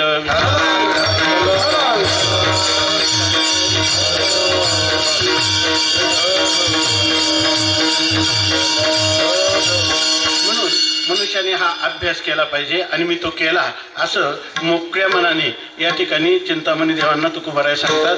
झाला प्रेतरूप शरीराचा भाव, देह जावो अथवा राहो, आम्ही तो केवळ वस्तूची आहोत. देह गेला काय आणि राहिला काय तरी तो आम्ही कोण आहोत, आत्मस्वरूप आहोत. अशा प्रकारच्या निश्चयात आपण राहायचं. संत सांगतात, शास्त्र सांगतं, तर ह्या निश्चयामध्ये आपण राहू. आणि तुकोबाराय म्हणतात हा अभ्यास मी केला आणि मी जिवंत असताना हे शरीर जे आहे ते शरीर स्मशानामध्ये जणू काही भस्मसात झालेलं आहे, त्याचं लक्ष यायला ठावच स्मशानीचा. जणू काही हे शरीर जिवंत असताना स्मशानामध्ये भस्मीभूत झालं. हा माझा अभ्यास आहे. तुम्ही आता सांगितलं की लहान मुलाला जरी म्हटलं ना मर, तो म्हणतो तू मर. म्हणजे आगा मरो हा बोलणं साहती, मर बोलणं लोकांना सहन होत नाही. मेल्यावरी तरी रडती, मेल्यावर रडतात, परंतु असता न जात गणिती गैसपणे. जिवंत असताना मात्र त्याचा विचार करीत नाही. विठ्ठल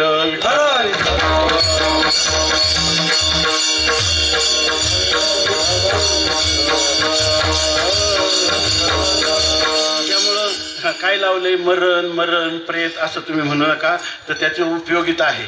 तर याची उपयोगिता अशी आहे की नाथ महाराजांचं थोडक्यात उदाहरण सांगतो. नाथ महाराजांच्याकडे एक गावातला मोठा श्रीमंत सावकार आला. तो पाहता की नाथ महाराज कधी पाहावं तर जणू काही आनंद ओसंडून त्यांच्या चेहऱ्यावरून वाहत आहे. तेव्हा आणि मी एवढा मोठा गावचा सावकार, मला अनेक मुलं नातवंड धन सर्वच काही अनुकूल आहे, तरी मला काही खऱ्या अर्थाने समाधान नाही. तेव्हा या समाधानाचं बीज काय असेल, नाथ महाराज एवढे आनंदी का, म्हणून त्यांनी ठरवलं. आणि एक दिवस तो नाथ महाराज पूजेत असताना गेला आणि त्यांनी विचारलं, मी आलेलो आहे तर मी थोडा थांबतो, मला एक प्रश्न विचारायचा. त्यांनी विचारला प्रश्न, नाथ महाराज तुमच्यापेक्षा मी श्रीमंत आहे, तुमच्यापेक्षा कीर्ती माझी अधिक आहे, तरी तुम्ही एवढे आनंदी का. नाथ महाराजांनी पूजा अपाट झाल्यानंतर त्याचा हात पाहिला, भविष्य पाहिलं आणि त्यांनी सांगितलं, माझं काही असू द्या, मी आनंदात, पण तुझं मला हे काही कळत नाही, हे तत्वज्ञान मला कळत नाही, मला भविष्य चांगलं कळतं. आणि ह्या भविष्याच्या ज्या हस्तरेषा आहेत त्या असं सांगतात की आजपासून 7व्या दिवशी तुझा मृत्यू आहे, हे सांगतात. त्यांनी लगेच नाथ महाराजांचे पाय धरले. मग आता मी काय करू, म्हणजे ते पण मला सांगता येत नाही, काय करायचं ते तू ठरवलं, मला फक्त मृत्यू कळतो, त्याच्या अगोदर काय कळतं करावं हे मला कळत नाही. तो त्यांनी सांगितलं, गेला रस्त्याने जाताना मोठा सावकार होता, काही ती कुळं भेटली. त्यांनी सांगितलं, मी काही रागाच्या ओघामध्ये तुम्हाला बोलला असेल तर विसरून जा, पैशाचा प्रश्न नाही, आता आम्ही 7 दिवसाचे धनी आहोत, तर तुम्ही आमचा मनातला काही राग वगैरे धरू नका. सुनांना गेल्यानंतर तुम्ही साक्षात माझ्या मुली आहात, तुमच्या कल्याणासाठी मी काही बोललो असेल ते विसरून जा. त्यावेळेस तर मुलाच्या हातातच देऊन टाकल्या, आता तुम्ही आणि तुमचा संसार. देवघरात जाऊन बसला, राम कृष्ण हरी विठ्ठल केशवा, दुसरं काही नाही. त्याच्यामध्ये रात्रंदिवस त्याने तेवढाच ध्यास घेतला. शेवटी 7व्या दिवशी आले ना, त्याला वाटायचं की एवढंच सुद्धा आपला वेळ जायला नको. कोणी जे येतील भेटायला घरातले समोर आले का फक्त रामकृष्ण हरी विठ्ठल गोविंदा असं बोलत सुद्धा नव्हता. इतका त्यांनी त्यामध्ये नामस्मरण केलं. 7वा दिवस मावळ, त्याला वाटलं रात्री नाही, परंतु आपल्याकडे सूर्योदयापर्यंत दिवस असतो ना. सूर्योदय झाला आणि मग त्या पंचांगाप्रमाणे तो गेला नाही. मग 8वाही दिवस गेला आणि 9वा दिवस उजेडल्यावर त्याला वाटलं की आता काय मी जात नाही, नाथ महाराजांचं म्हणणं खोटं झालं. मग तो नाथ महाराजांकडे गेला आणि त्यांनी नाथ महाराजांना विचारलं की महाराज पठ्ठेने तुमचा शब्द खोटा करून दाखवला की नाही. आज 9वा दिवस उजाडला तरी गेला नाही. ते म्हणले बाकीचं जाऊ दे. त्याने त्याचा हातात हात घेतला आणि त्यांना सांगितलं 9 दिवस कसे गेले विठ्ठल.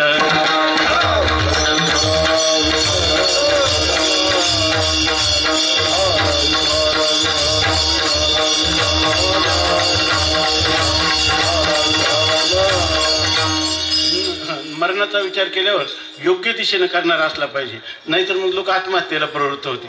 परंतु योग्य दिशेने संतांच्या मार्गदर्शनाने हा जर विचार करत गेलं योग्य दिशेने तर त्या ठिकाणी त्याच्या सर्व चिंता मावळून जातात.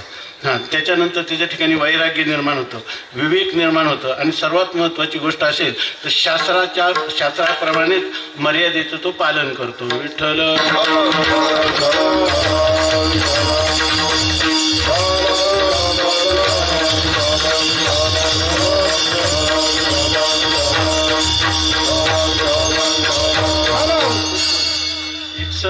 घडलेली गोष्ट सांगतो थोडक्यात. असं वाटतं की रात्रभर आपल्याशी बोलतच राहावं, पण एवढं बोलण्याचं आमचं सामर्थ्य पण नाही आणि तुमच्या ठिकाणी सामर्थ्य आहे, परंतु मग तुम्ही मला डाग द्याल. विठ्ठल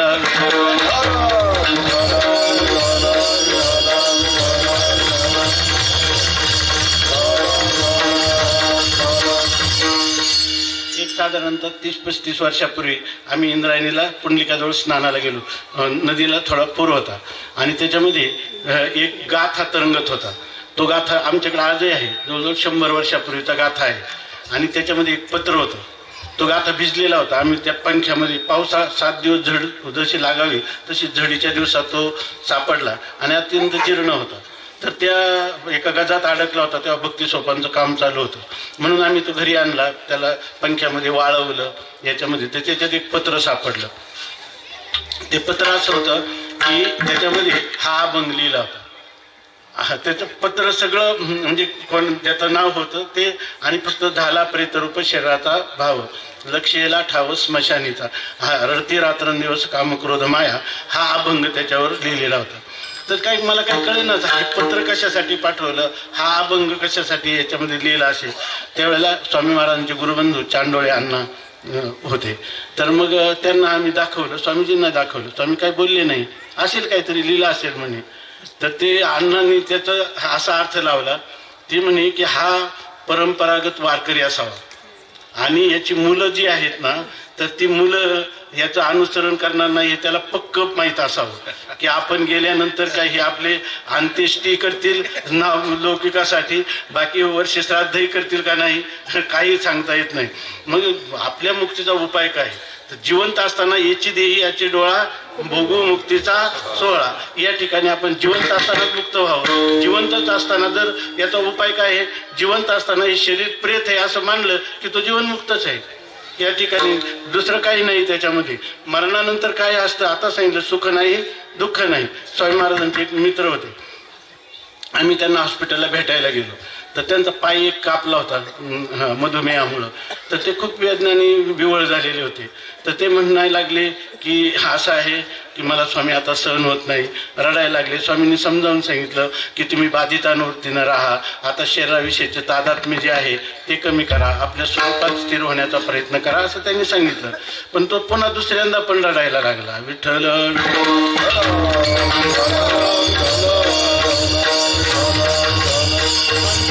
महाराजांनी सांगितलं की आता थोडक्यात आता तुला अजिबात त्रास होणार नाही. तुला सांगतो मी, तुला खडकावर आपटलं तरी दुःख होणार नाही, पण तुझा देह पडायला थोडा अवकाश आहे. विठ्ठल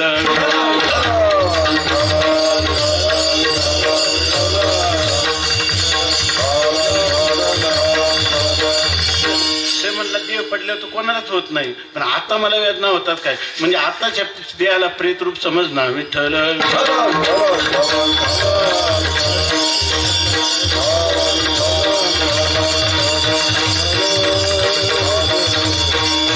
आता 2 महिन्यापूर्वीचं घडलेलं उदाहरण सांगतो. साधना सदनचे हरिद्वारला जे भारतातले विद्वत रत्न म्हणून ज्यांना समजलं जातं असे आमचे परमहंस परिवाराचार्य गुरुवर्य विश्वात्मानंद पुरीजी स्वामी आले होते. महाराजांना माहिती 2 महिने तिथं आले. तर त्याचं काय झालं की पुण्याला हॉस्पिटलला त्यांचं लिव्हर पण बदललं आणि किडनी पण बदलली दोन्ही, आणि त्याच्यामध्ये जगण्याचे संधी 10% असते. 90 पेशंट मारतात, 10 पेशंट बरे होतात.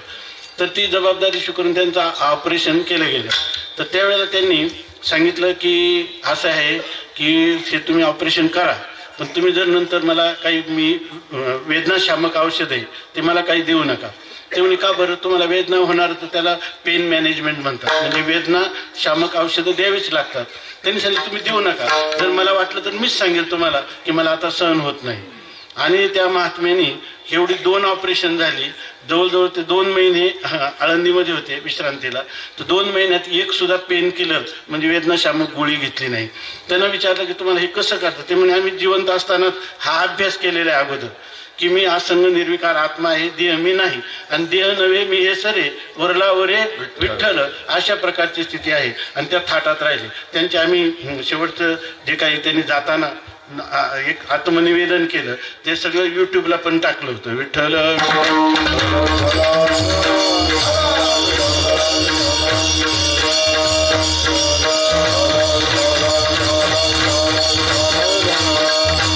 हे खरं अण्णाने आपल्याला दिलेलं धन आहे, नाही तर दुसरं काय नाही. स्वामी महाराज सांगायचे की एक भाऊ दुसऱ्या भावाकडे गेला आणि त्याला विचारलं की असं झालं की आज पाहुणे आले होते आणि त्यांनी आम्हाला विचारलं की तुमचं गोत्र कोणतं आहे, आपण त्याला देवक म्हणतो, तुमचं गोत्र कोणतं आहे. तर मी म्हटलं की मला तर काही माहीत नाही. त्यामुळे तुम्हाला गोत्र माहीत नाही, गोत्र कसं काय माहीत नाही. तर ते म्हणे मी मोठ्या भावाला विचारतो. त्या मोठ्या भावाला त्यांनी विचारलं की आपलं गोत्र कोणतं आहे. त्या लोकांनी जे पाहायला आले होते पाहुणे त्यांनी विचारलं. त्यांनी सांगितलं गोत्र, ते आपल्या वडिलांनी एक काकरी भर सुद्धा कोणाला कमी जास्त केलं नाही, सगळं वाटून दिलं. पण मग ते गोत्र कसं आपल्या वाट्याला आलं नाही.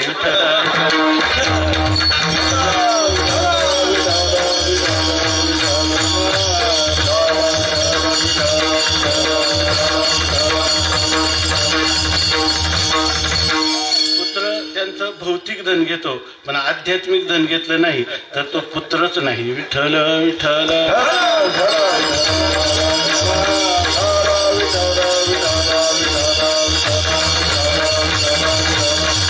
तेव्हा जगद्गुरु तुकोबाराय म्हणतात झाला प्रेत रूप शरीराचा भाव लक्ष्येला ठाव स्मशानीचा.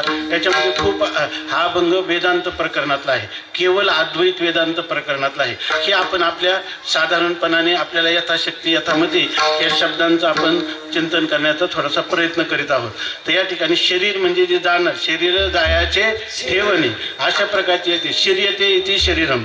या ठिकाणी एकच शरीर नाही हे दिसतं, याच्या आतमध्ये एक सूक्ष्म शरीर आहे, याच्या आतमध्ये एक कारण शरीर आहे, त्याच्या आत एक महाकारण शरीर आहे आणि त्याच्या पलीकडे आत्मा आहे. आणि त्या आत्म्याचं ज्ञान करण्याचं करून घेण्यासाठी आणि लोकांना करून देण्यासाठी अण्णांनी आपल्या संपूर्ण जीवनाचा वेच केला. विठ्ठल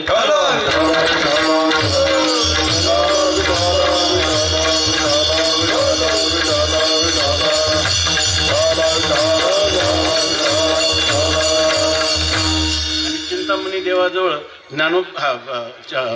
तुकोबाराय अगदी मोकळ्या मनाने सांगतात की कारण काय आहे, जर अनधिकारी पुरुष असला ना त्याच्या पुढे त्याला काही बोलू नये, चर्चा करू नये, ते काय हे फुकट जात असतात सगळे विचार. उलट तो जर म्हणला ना कसला देव, आपण त्याला म्हणा देव मुळीच नाही, मला तर फार दिवसापासून ठरलेलं आहे असं सांगावं. जर खरा जिज्ञासू असला तर आपला जीव ओतून त्याला त्याच्या भावनेमध्ये त्याच्या श्रद्धेमध्ये उत्कर्ष करण्यासाठी आपल्या जीवाचं रान करावं. विठ्ठल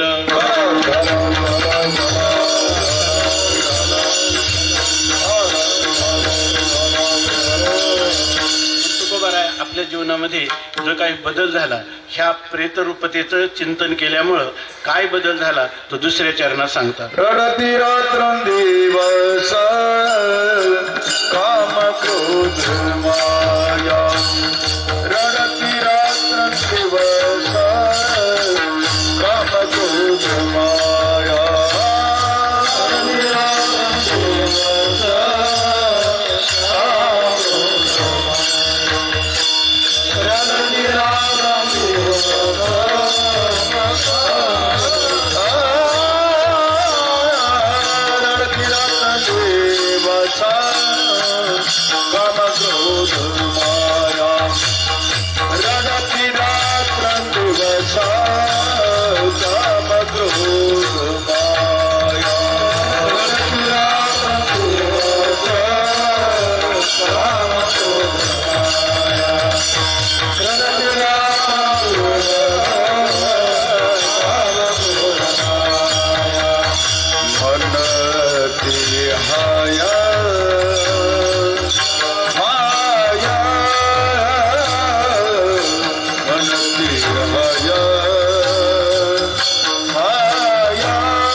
प्रातस्मरणीय स्वामी महाराज सांगायचे, उदाहरण द्यायचे कायम मरणाचा विचाराचं आपल्या अनुभवाचं उदाहरण द्यायचे की पिंजऱ्यामध्ये उंदीर कसा जातो तर त्यावेळेला आपण जेव्हा उंदीर जास्त होतात तर त्या उंदराचा सापळा लावतो, पिंजरा लावतो. त्या पिंजऱ्यामध्ये पेरूच्या फोडी, काही शिळ्या भाकरीचे तुकडे ठेवतो, चपातीचे तुकडे ठेवतो आणि झाकण उघडच ठेवतो. आणि तो पिंजऱ्यामध्ये जेव्हा तो उंदीर जातो त्या खाण्याच्या इच्छेने त्यावेळेला काय होतं की त्याच्या हालचालीमध्ये झाकण लागलं जातं, त्याचा दरवाजा लागला जातो. आणि मग तुम्ही पहा, हा जे प्रयोग करून पहा की त्या ठिकाणी तुम्ही ते जे पेरूची फोड आहे, तिचं भाकरीचे तुकडे ते न खाता बाहेर कसा पडेल याचा त्याचा प्रयत्न असतो. त्याचं दुसरं काही नाही. रात्री घडलेली उदाहरण सांगतो मी. आमच्या बाथरूममध्ये ना खालचं ते हे ना झाकण, त्याच्यातून 2 घुशी आल्यावर आणि रात्री 12 वाजता त्या इतक्या मोठमोठ्याने ते आवाज करायला लागल्या, ते एकदम खेळत होत्या त्याच्यामध्ये. त्यांनी काय सर्व काय जे करायचे ते सर्वच केलं तिथं याच्यामध्ये. पण काय झालं, त्या खालून त्याने धक्का दिला त्या झाकणाला आणि वर आल्यानं ते झाकण गेलं लागून. मग त्यांना पुन्हा बाहेर जाताच येईना, काही केल्या. मग त्यांचा सारखा प्रयत्न कुठला सुरू झाला, बाहेर कसं जाता येईल. आता मी त्यावेळेला नेमकं मग आवाज मोठा झाल्यामुळं 12:30-1 वाजता मी जागाच होतो. मी ते उघडलं ते जर मग त्या अशा उडायच्या वर आणि पुन्हा खाली त्याच्यामध्ये. मी आमच्या त्या शेशीला बोलून मग त्यांना ते झाकण उघडलं आणि मग ते आतमध्ये गेल्या. विठ्ठल विठ्ठल.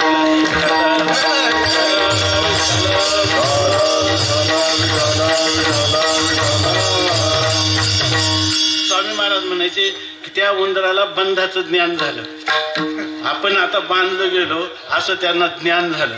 परंतु माणूस इतका एका उंदरापेक्षाही नीच आहे. विठ्ठल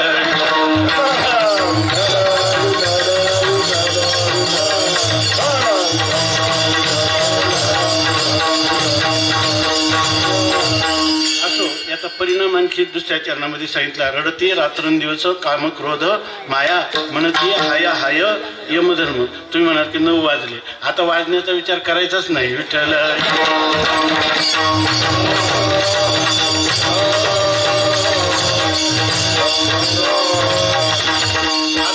तुम्ही जर चांगल्या प्रकारे जागृत राहून एकाग्रतेने केलं तर आपण 15 मिनिटात संपू, नाही तर काकडा सुरू होईपर्यंत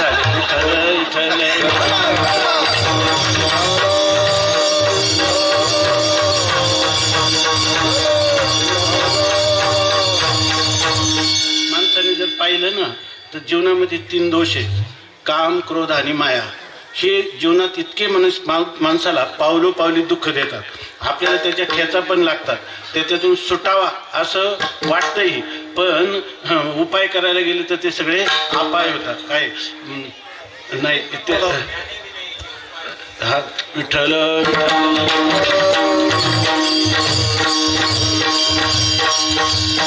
सुटायाचा काही करीतो उपाय, तो अधिक देखे पाय गोवी येले. अशा प्रकारची अनुभूती प्रत्येक मानव मात्राला आहे याच्यातून सुटण्याची. पण याच्यात सुद्धा मरणाचा विचार केला की मनुष्य कसा सुटतो, आणि हा गे माझा अनुभव भक्तिभाव भाग्याचा. तुकोबाराय म्हणतात हा माझा अनुभव आहे आणि चिंतामणी देवा तुम्हाला प्रगट सांगतो. तुमच्या पायाजवळ हे कशाला लपून ठेव, हे गुह्य असेल तरी मी तुमच्या पुढं अनावृत्त सत्य सांगणं हे माझं कर्तव्य आहे. तुम्ही ब्राह्मण देवतेने मला विचारलेला हा प्रश्न आहे, तुमची अनुज्ञा पाळणं हे माझं कर्तव्य आहे. आता मी माझी हृदयस्थ अनुभूती तुमच्या पुढे प्रगट मांडत आहे. रडती रात्रंदिवस. ज्या लोक रडतात काय बघा, कोणते साधक भेटले ना मेळावा तरी सगळे सांगणार आम्हाला काम फार त्रास देतो, क्रोध फार त्रास देतो, लोभ फार त्रास देतो. भगवंताचं नामस्मरण मुखामध्ये असेल आणि मरणाचा विचार असेल तर ते काम क्रोध लोभ रडतात म्हणे, ते आम्हाला कुठं स्थानच मिळत नाही. विठ्ठल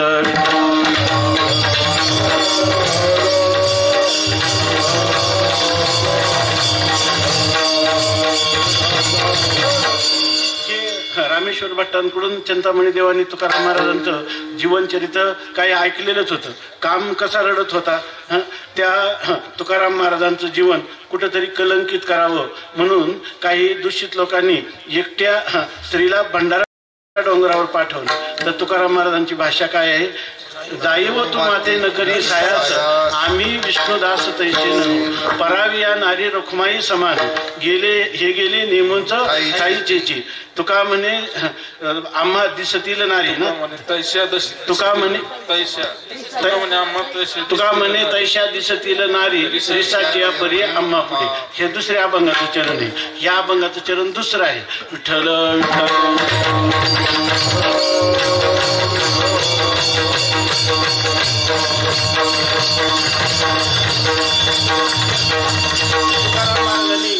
सौम्यपणे तर तिला सांगितलं, पण प्रसंग पडला तर तिथं आपली विरक्ती सुद्धा प्रगट केली. तुका म्हणे तुझं पाहिजे भरतार तरी काय नर थोडे झाले. विठ्ठल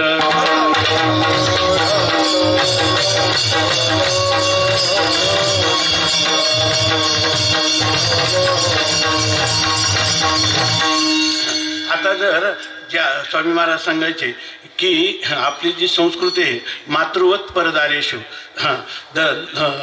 परधनेशु लोष्टवत, दुसऱ्याचं धन हे ढेकळासारखं आहे आणि परश्री ही माते समान आहे. विठ्ठल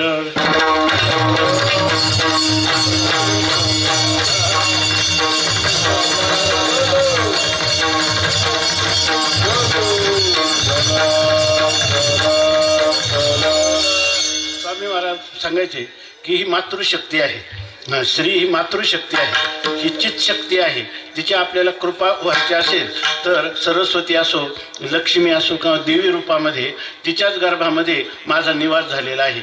मी तिथं लाडकं अपत्य बालक आहे अशी भावना आणि भगवंताची प्रार्थना केली तर तुम्हाला काम क्रोध हे रडकुळी येतील. म्हणजे त्या ठिकाणी ते तुम्हाला कोणत्याही प्रकारे संतप्त करणार नाही. हा अनुभव तुकाराम महाराजांचा आहे. कामाच्या विषयी झाला, क्रोधाच्या विषयी तुकाराम महाराजांच्या आत्ताच ह्या अभंगाची भूमिका सांगितली.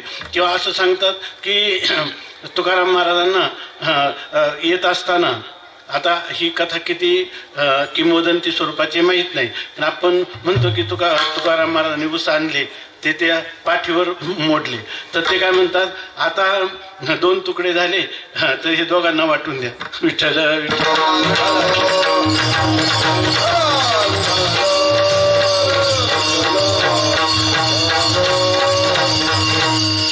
कासाराच्या बाईनं पाणी ओतलं, कडत पाणी, जळे माझी काया लागला वनवा, पण तिला झालेला कुष्ठरोग जो आहे तिला तत्काल झाला. संतांचा अपर हरिजनाची कोण्या न घडावी निंदा, साहत गोविंदा नाही रोपा येऊन ना जरी अवतार भक्ता अभय कर खळा कष्ट.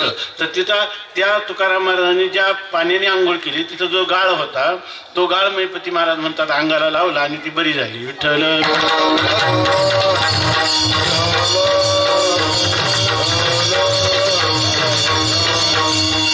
क्रोधाला वाटलं होतं की आपण तुकाराम महाराजांवर कुठेतरी प्रभाव करू. झाला का प्रभाव? कोणत्याही प्रकारचा प्रभाव झाला नाही. माया एक शब्द आपला पारिभाषिकचा आहे, त्रिगुणात्मक असणारी प्रकृती, पण लोक म्हणतात त्याच्याजवळ फार माया आहे. माया आहे म्हणजे त्याच्याजवळ फार धन आहे असं त्याचा अर्थ. तर या ठिकाणी धनाचा सुद्धा कोणत्याही प्रकारचं प्रलोभन तुकाराम महाराजांना सतावू शकलं नाही किंवा प्रतिबंधक झालं नाही. विठ्ठल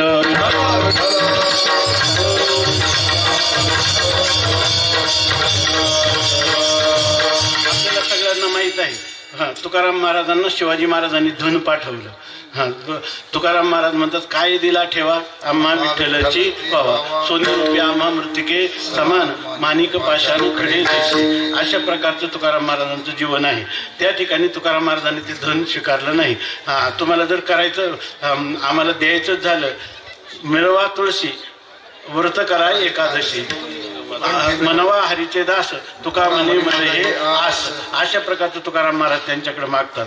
त्याच्या पुढे जाऊन आपले गुरुवारी मारुती बाबा सांगत असतात की असं एकदा शिवाजी महाराजांना मनात आलं की काही लोक जे आहे ना त्या लोकांना असं वाटतं की धन तर असावं पण लोकांना कळू नये हे कुठून आलं किंवा हे कशा रीतीनं आलं असं कळू नये. बरेच जण म्हणतात की आम्ही हात लावित नाही, खिशात घाल, ऐका नाही. उलट त्यांना आम्ही समजावून सांगतो साधूच्या हातात देऊ नये. विठ्ठल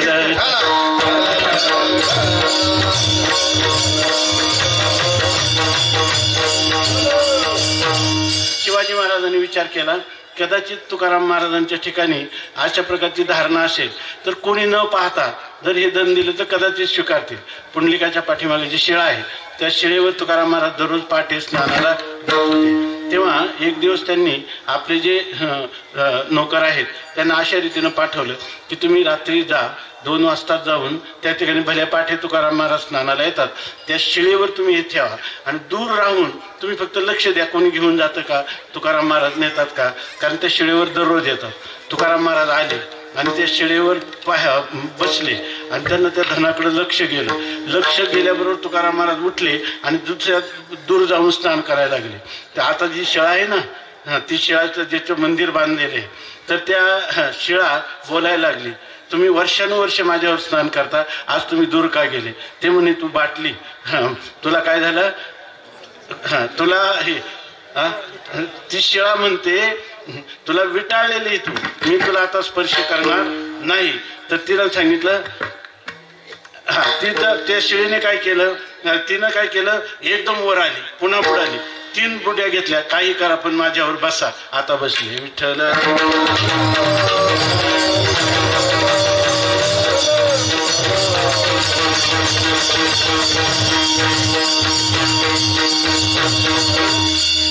रात्रंदिवस काम क्रोध माया आणि म्हणती हाया हाय यमधर्म. यमधर्म कोणाची वाट पाहत राहतो? यमधर्म वाट पाहतो की ती पातकी लोक माझी गिराईक कसं होईल अशी वाट पाहत राहतो. परंतु जर त्याला गिराईक मिळालं नाही तर काय त्याची स्थिती होईल? त्या मनुष्याला जसं दुकानदाराला दिवसभर गिराईक मिळालं नाही तर त्याची काय अवस्था होते, तसा लोकांचं शास्ता असणारा जो यम आहे त्या यमाचं नगरीत ओस पडायला आली का.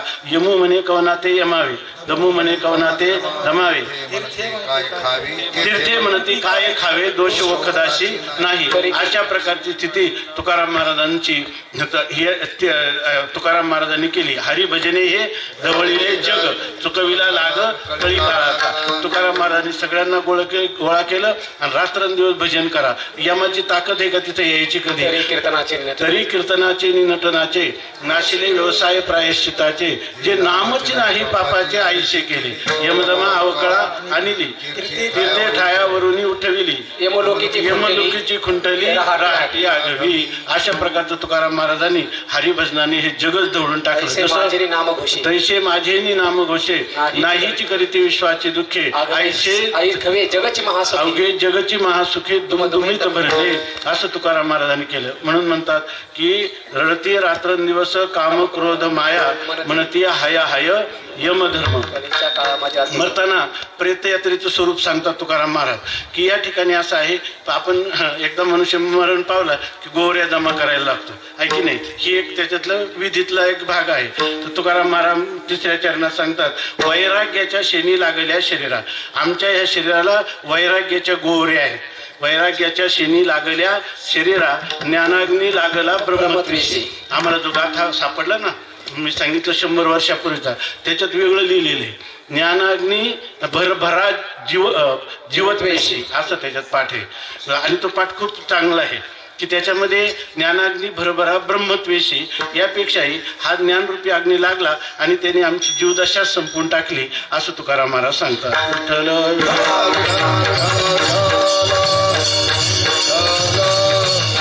तुकोबाराय सांगतात फोडीला घट ठेवीला चरणी, फिरविला घट फोडीला चरणी, महावाक्य ध्वनी बोंब झाली. आपला वारकरी फार श्रीमंत आहे. लोक म्हणतात भोळे वारकरी. अरे सगळ्याचा वेदांताचा सर्वात शेवटचा भाग कोणता आहे उपनिषदांचा, महावाक्य विचार. आणि तो महावाक्य विचार तुकाराम महाराजांनी सांगितला नाही, अनुभवला. विठ्ठल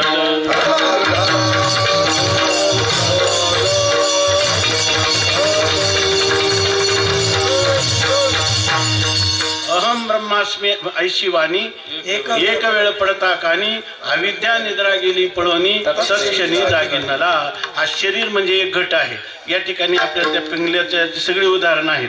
आपण नेहमी बहुश्रुत आहात, पुन्हा काही सांगण्याची गरज आहे असं नाही. म्हणून घाईमध्ये या चरणाचा साधारण अर्थ आपलं स्पर्श करू. फोडी याला घट ठेवीला चरणी, आणि हा घट फोडला आणि तुकडं परमात्म्याच्या चरणी किंवा श्रीगुरूंच्या चरणी किंवा परमात्मा रूप असणाऱ्या श्रीगुरूंच्या चरणी हा समर्पण केला. आणि मग त्या श्रीगुरूंनी आम्हाला महावाक्याचा उपदेश केला. बाळा, तू हे स्थूल शरीर नाही, सूक्ष्म शरीर नाही, कारण शरीर नाही, महाकारण शरीर नाही, तर चिदानंद रूप शिवोहोम शिवोहोम आहे. तू करता नाही, तू भोगता नाही, तू जन्म मरण धर्मवान नाही, तू बद्ध नाही, तू मुक्त नाही, तू नित्य अखंडित मुक्त अशा स्वरूपाचा तू आहेस. असं महावाक्य ध्वनी बोंब झाली. त्याच्यामुळं काय झालं की रात्री हे चरणाचं विस्ताराने आपण ऐकलेले. दिली तिळांजोळी कुळनामरूपाशी, शरीर ज्याचे त्याशी समर्पिले. या ठिकाणी हे शरीर पंचभूताचं बनलेलं आहे. त्या पंचभूतांना समर्पित केलं. शरीर ज्याचे त्याशी, आकाश वायू पृथ्वी आप ते ही पंचमहाभूतांना हे शरीर आपापल्या भागामध्ये ते त्याच्याशी एकरूप होत असतं. काय थोडी घट ठेवीला चरणी, महावाक्य ध्वनी बोंब झाली, दिली तिळांजोळी कुळ नामरूपाशी. काही लोक नवगीच अभिमान असतो, मी आमक्याच्या कुळातला आहे, माझं रूप असं आहे. या ठिकाणी इथं भगवंत पाहत नाही. उंच नीच काही नेणे भगवंत, तिष्ठे भाव भक्ती देखून या. अशा दासी पुत्र कन्या विदुराच्या भक्षी. तुमचं कोणतं कुळ आहे हे पाहत नाही. वैष्णव चांभार धन्य त्याची माता असं सांगतात. आणि अभक्त ब्राह्मण जोडो त्याचे तोंड. अशा प्रकारचं तुकाराम महाराज स्पष्ट आपल्या तुकोपनिषदामध्ये या ठिकाणी सांगत आहेत. तेव्हा कुळ नाव आपलं काय याचा कधी विचार करू नये. आपलं कोणत्याही कुळात जरी जन्मलो तरी सांगतात की दैवायत, अण्णांच्या लेखामध्ये आपण लिहिलं होतं की दैव जने देणे जन्माहती करणी जगासवी, दैवायत्तम कुले जन्म मदायत्तंतु पौरुषम. जन्म देणं दैवाच्या हातात आहे पण पुरुषार्थ करणं आपल्या हातात आहे. अशा प्रकारची स्थिती आहे. म्हणून म्हणतात की दिली तिळांजोळी कुळ नाम रूपाशी शरीर ज्याचे त्याशी समर्पिले. तुका म्हणे रक्षा. हे सर्व झाल्यानंतर तुकाराम महाराज म्हणतात की तुम्ही म्हणाल की आता तुम्ही फार घाईनच सांगायला लागले. प्रेत यात्रेतून प्रत्येक लोकांना घरोघर जायचं असतं, काम करायचं असतं, म्हणून आपण थोडक्यात आठवू. विठ्ठल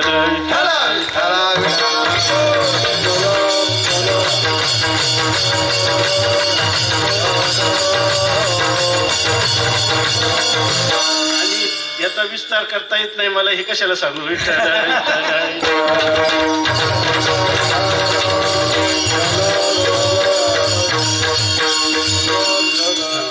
आता तुका म्हणे रक्षा झाली. तुका म्हणे रक्षा झाली आपोआप उजळलेला दीप कृपा. रात्र या ठिकाणी तुकोबाराय म्हणतात की असं केल्यामुळं ते जसं ते शेजाची राग झाली. इथं रक्षा शब्दाचा एक विशेष अर्थ आहे, शास्त्रीय अर्थ आहे. रक्षा म्हणजे रक्षण करणं होणं.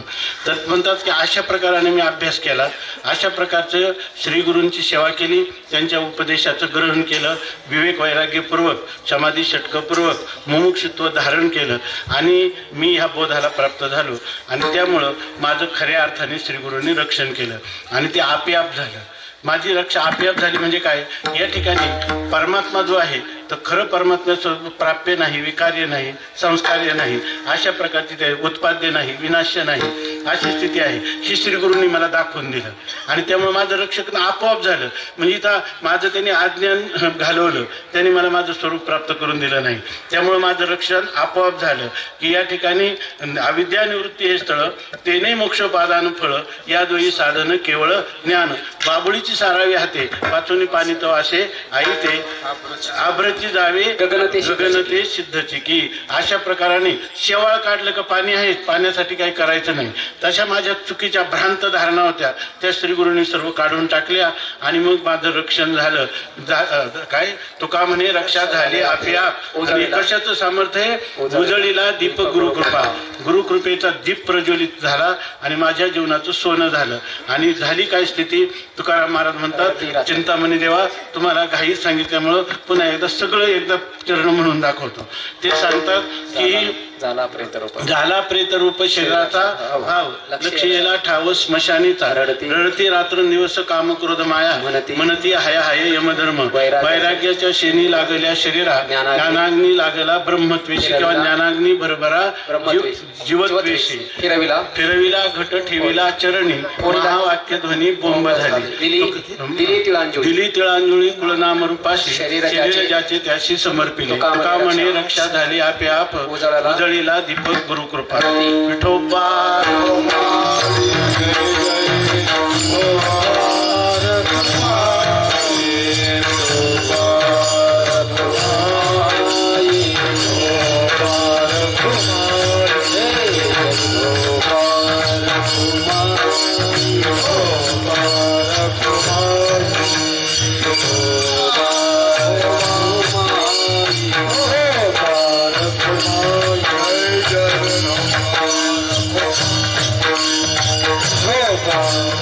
Oh,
आनंदे एकांती प्रेमे व संडत घेऊ अगणित प्रेम सुख.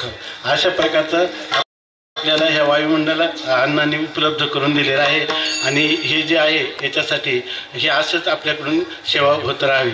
असो या ठिकाणी मला आता थोडा समारोप करतो. तुम्ही म्हणाल का इतक्या वेळात काय हसायला मिळालं नाही, करमणूक नाही, काहीच नाही, तर थोडीशी करमणूक करतो. करमणूक म्हणजे असे की मला असं वाटलं होतं की आता करायचं. आमचे बंधुवर्य दादांनी पहिल्यांदा सांगितलं कीर्तन करू नका, तुम्ही आता चांगले महाराज होते बरोबर, भरपूर कीर्तनकार इथं आहे, जे काही काही चुकवण्यासाठी उशिरा येतात त्यांचं सोडून द्या.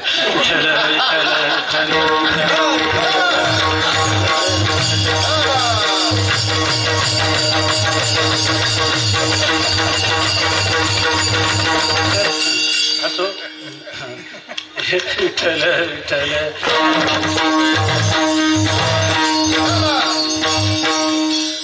एका राजाने एक गावामध्ये मंदिर बांधलं आणि महादेवाचं मंदिर बांधलं. त्याच्या पिंडीची स्थापना होती. तेव्हा सगळ्या ब्राह्मण देवता आल्या. पिंडीची स्थापना कोणाकडून करायची? त्यांनी सांगितलं की एक पतिव्रता स्त्री एक असेल तिच्या हस्ते करायची. मग त्या सर्व राजपत्न्या पण तिथं होत्या.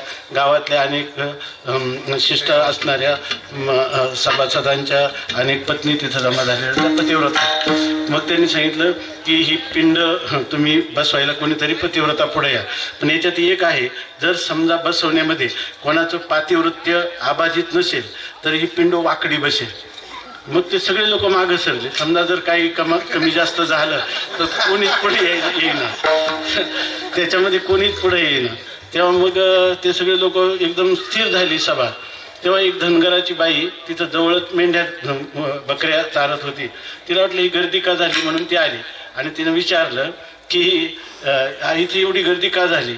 त्यांनी सांगितलं ही गर्दी अशी आहे की आज या मूर्तीची स्थापना आहे, पतिव्रता स्त्रीच्या पण कोणी पुढे येत नाही. मग तुम्ही काय पतिव्रता नाही, काय पतिव्रता आहेत का म्हटले? तुम्ही जा पुढं जा आणि ते पिंड बसवा. पण ते कोणी जाईना पुढं. मग ती मी जाऊ का? त्यांना वाटलं बरं चांगलं जगाच्या कल्याणा जा म्हणजे तुम्ही पुढं. ती गेली. स्वामी महाराज सांगायचे तर त्यांना तुडवीत गेली, राजपत्न्यांना देखील तुडवीत गेली आणि तिनं ती पिंड बसवल्याबरोबर ती पिंड थोडी वाकडी झाली. मग ते लोक म्हणले बरं झालं ना आपण शहाणे, आपण गेलो नाही, हा आता हिची कशी परवड झाली. म्हणून तिने थोडे डोळे झाकले आणि ती म्हटली पतिव्रतेचे जे धर्म आहे ते तर मी पूर्ण पालन केलेले, पण कधी काही झालं असेल मग ती पण म्हणजे माझ्या लक्षात येत नाही. ती अधिक अंतर्मुख झाली आणि तिच्या लक्षात आलं की आपण एकदा पतीला साई फुंकून वाढली. साई देताना स्त्रियांचं साईवर प्रेम असतं, त्यामुळं ते साई जी आहे ती मी जाऊ दिली नाही. पण ते झालं असेल एखाद्या वेळेला. मी तर माझा प्राण प्रिय सखा त्याला मी सर्व समर्पण केलेलं आहे. जित्या रोटी मेल्या माती हे मी व्रत जे आहे तर ते पूर्णपणे सांभाळत आहे. तेव्हा ती म्हणते की असं झालं थोडं तर काय बिघडलं म्हणे, बस. आणि त्या पिंडीला बसवलं, ती खटकन बसली. विठ्ठल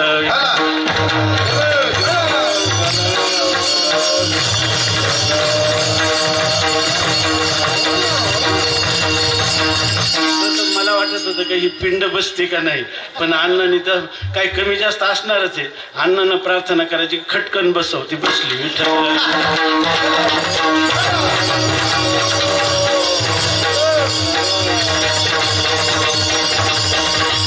भगवान करो आणि तुम्हाला आम्हाला अशा प्रकारची सद्बुद्धी यावं. आपल्याला सर्वांना शारीर बल, मनोबल, आत्मबल, बुद्धिबल हे परमात्म सेवेसाठी, संत सेवेसाठी, आपला अंतर्मुख परमार्थ करण्यासाठी हे सर्व आपल्याला प्राप्त व्हावं. म्हणून माऊलींच्या चरणी, माऊलींच्या अण्णांच्या, जगद्गुरु तुकोबारायांच्या सत्तेतून प्रार्थना करू. सर्वे तर सुखिनः सन्तु, सर्वे सन्तु निरामयाः, सर्वे भद्राणि पश्यन्तु, मा कश्चित् दुःख भाग भवेत्. याचा अर्थ आहे सर्वजण सुखी असोत, सर्वजण निरोगी असोत, सर्वांना चांगल्या गोष्टी पाहायला ऐकायला मिळत आणि कोणाच्याही वाट्याला दुःख न येऊ आणि अशा वयोवृद्ध तपोवृद्ध संतांचं छत्र आमच्यावर अखंड राहू अशी त्यांच्या चरणी प्रार्थना करून आजच्या चिंतनाला विराम देऊ. ज्ञानेश्वर माऊली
श्री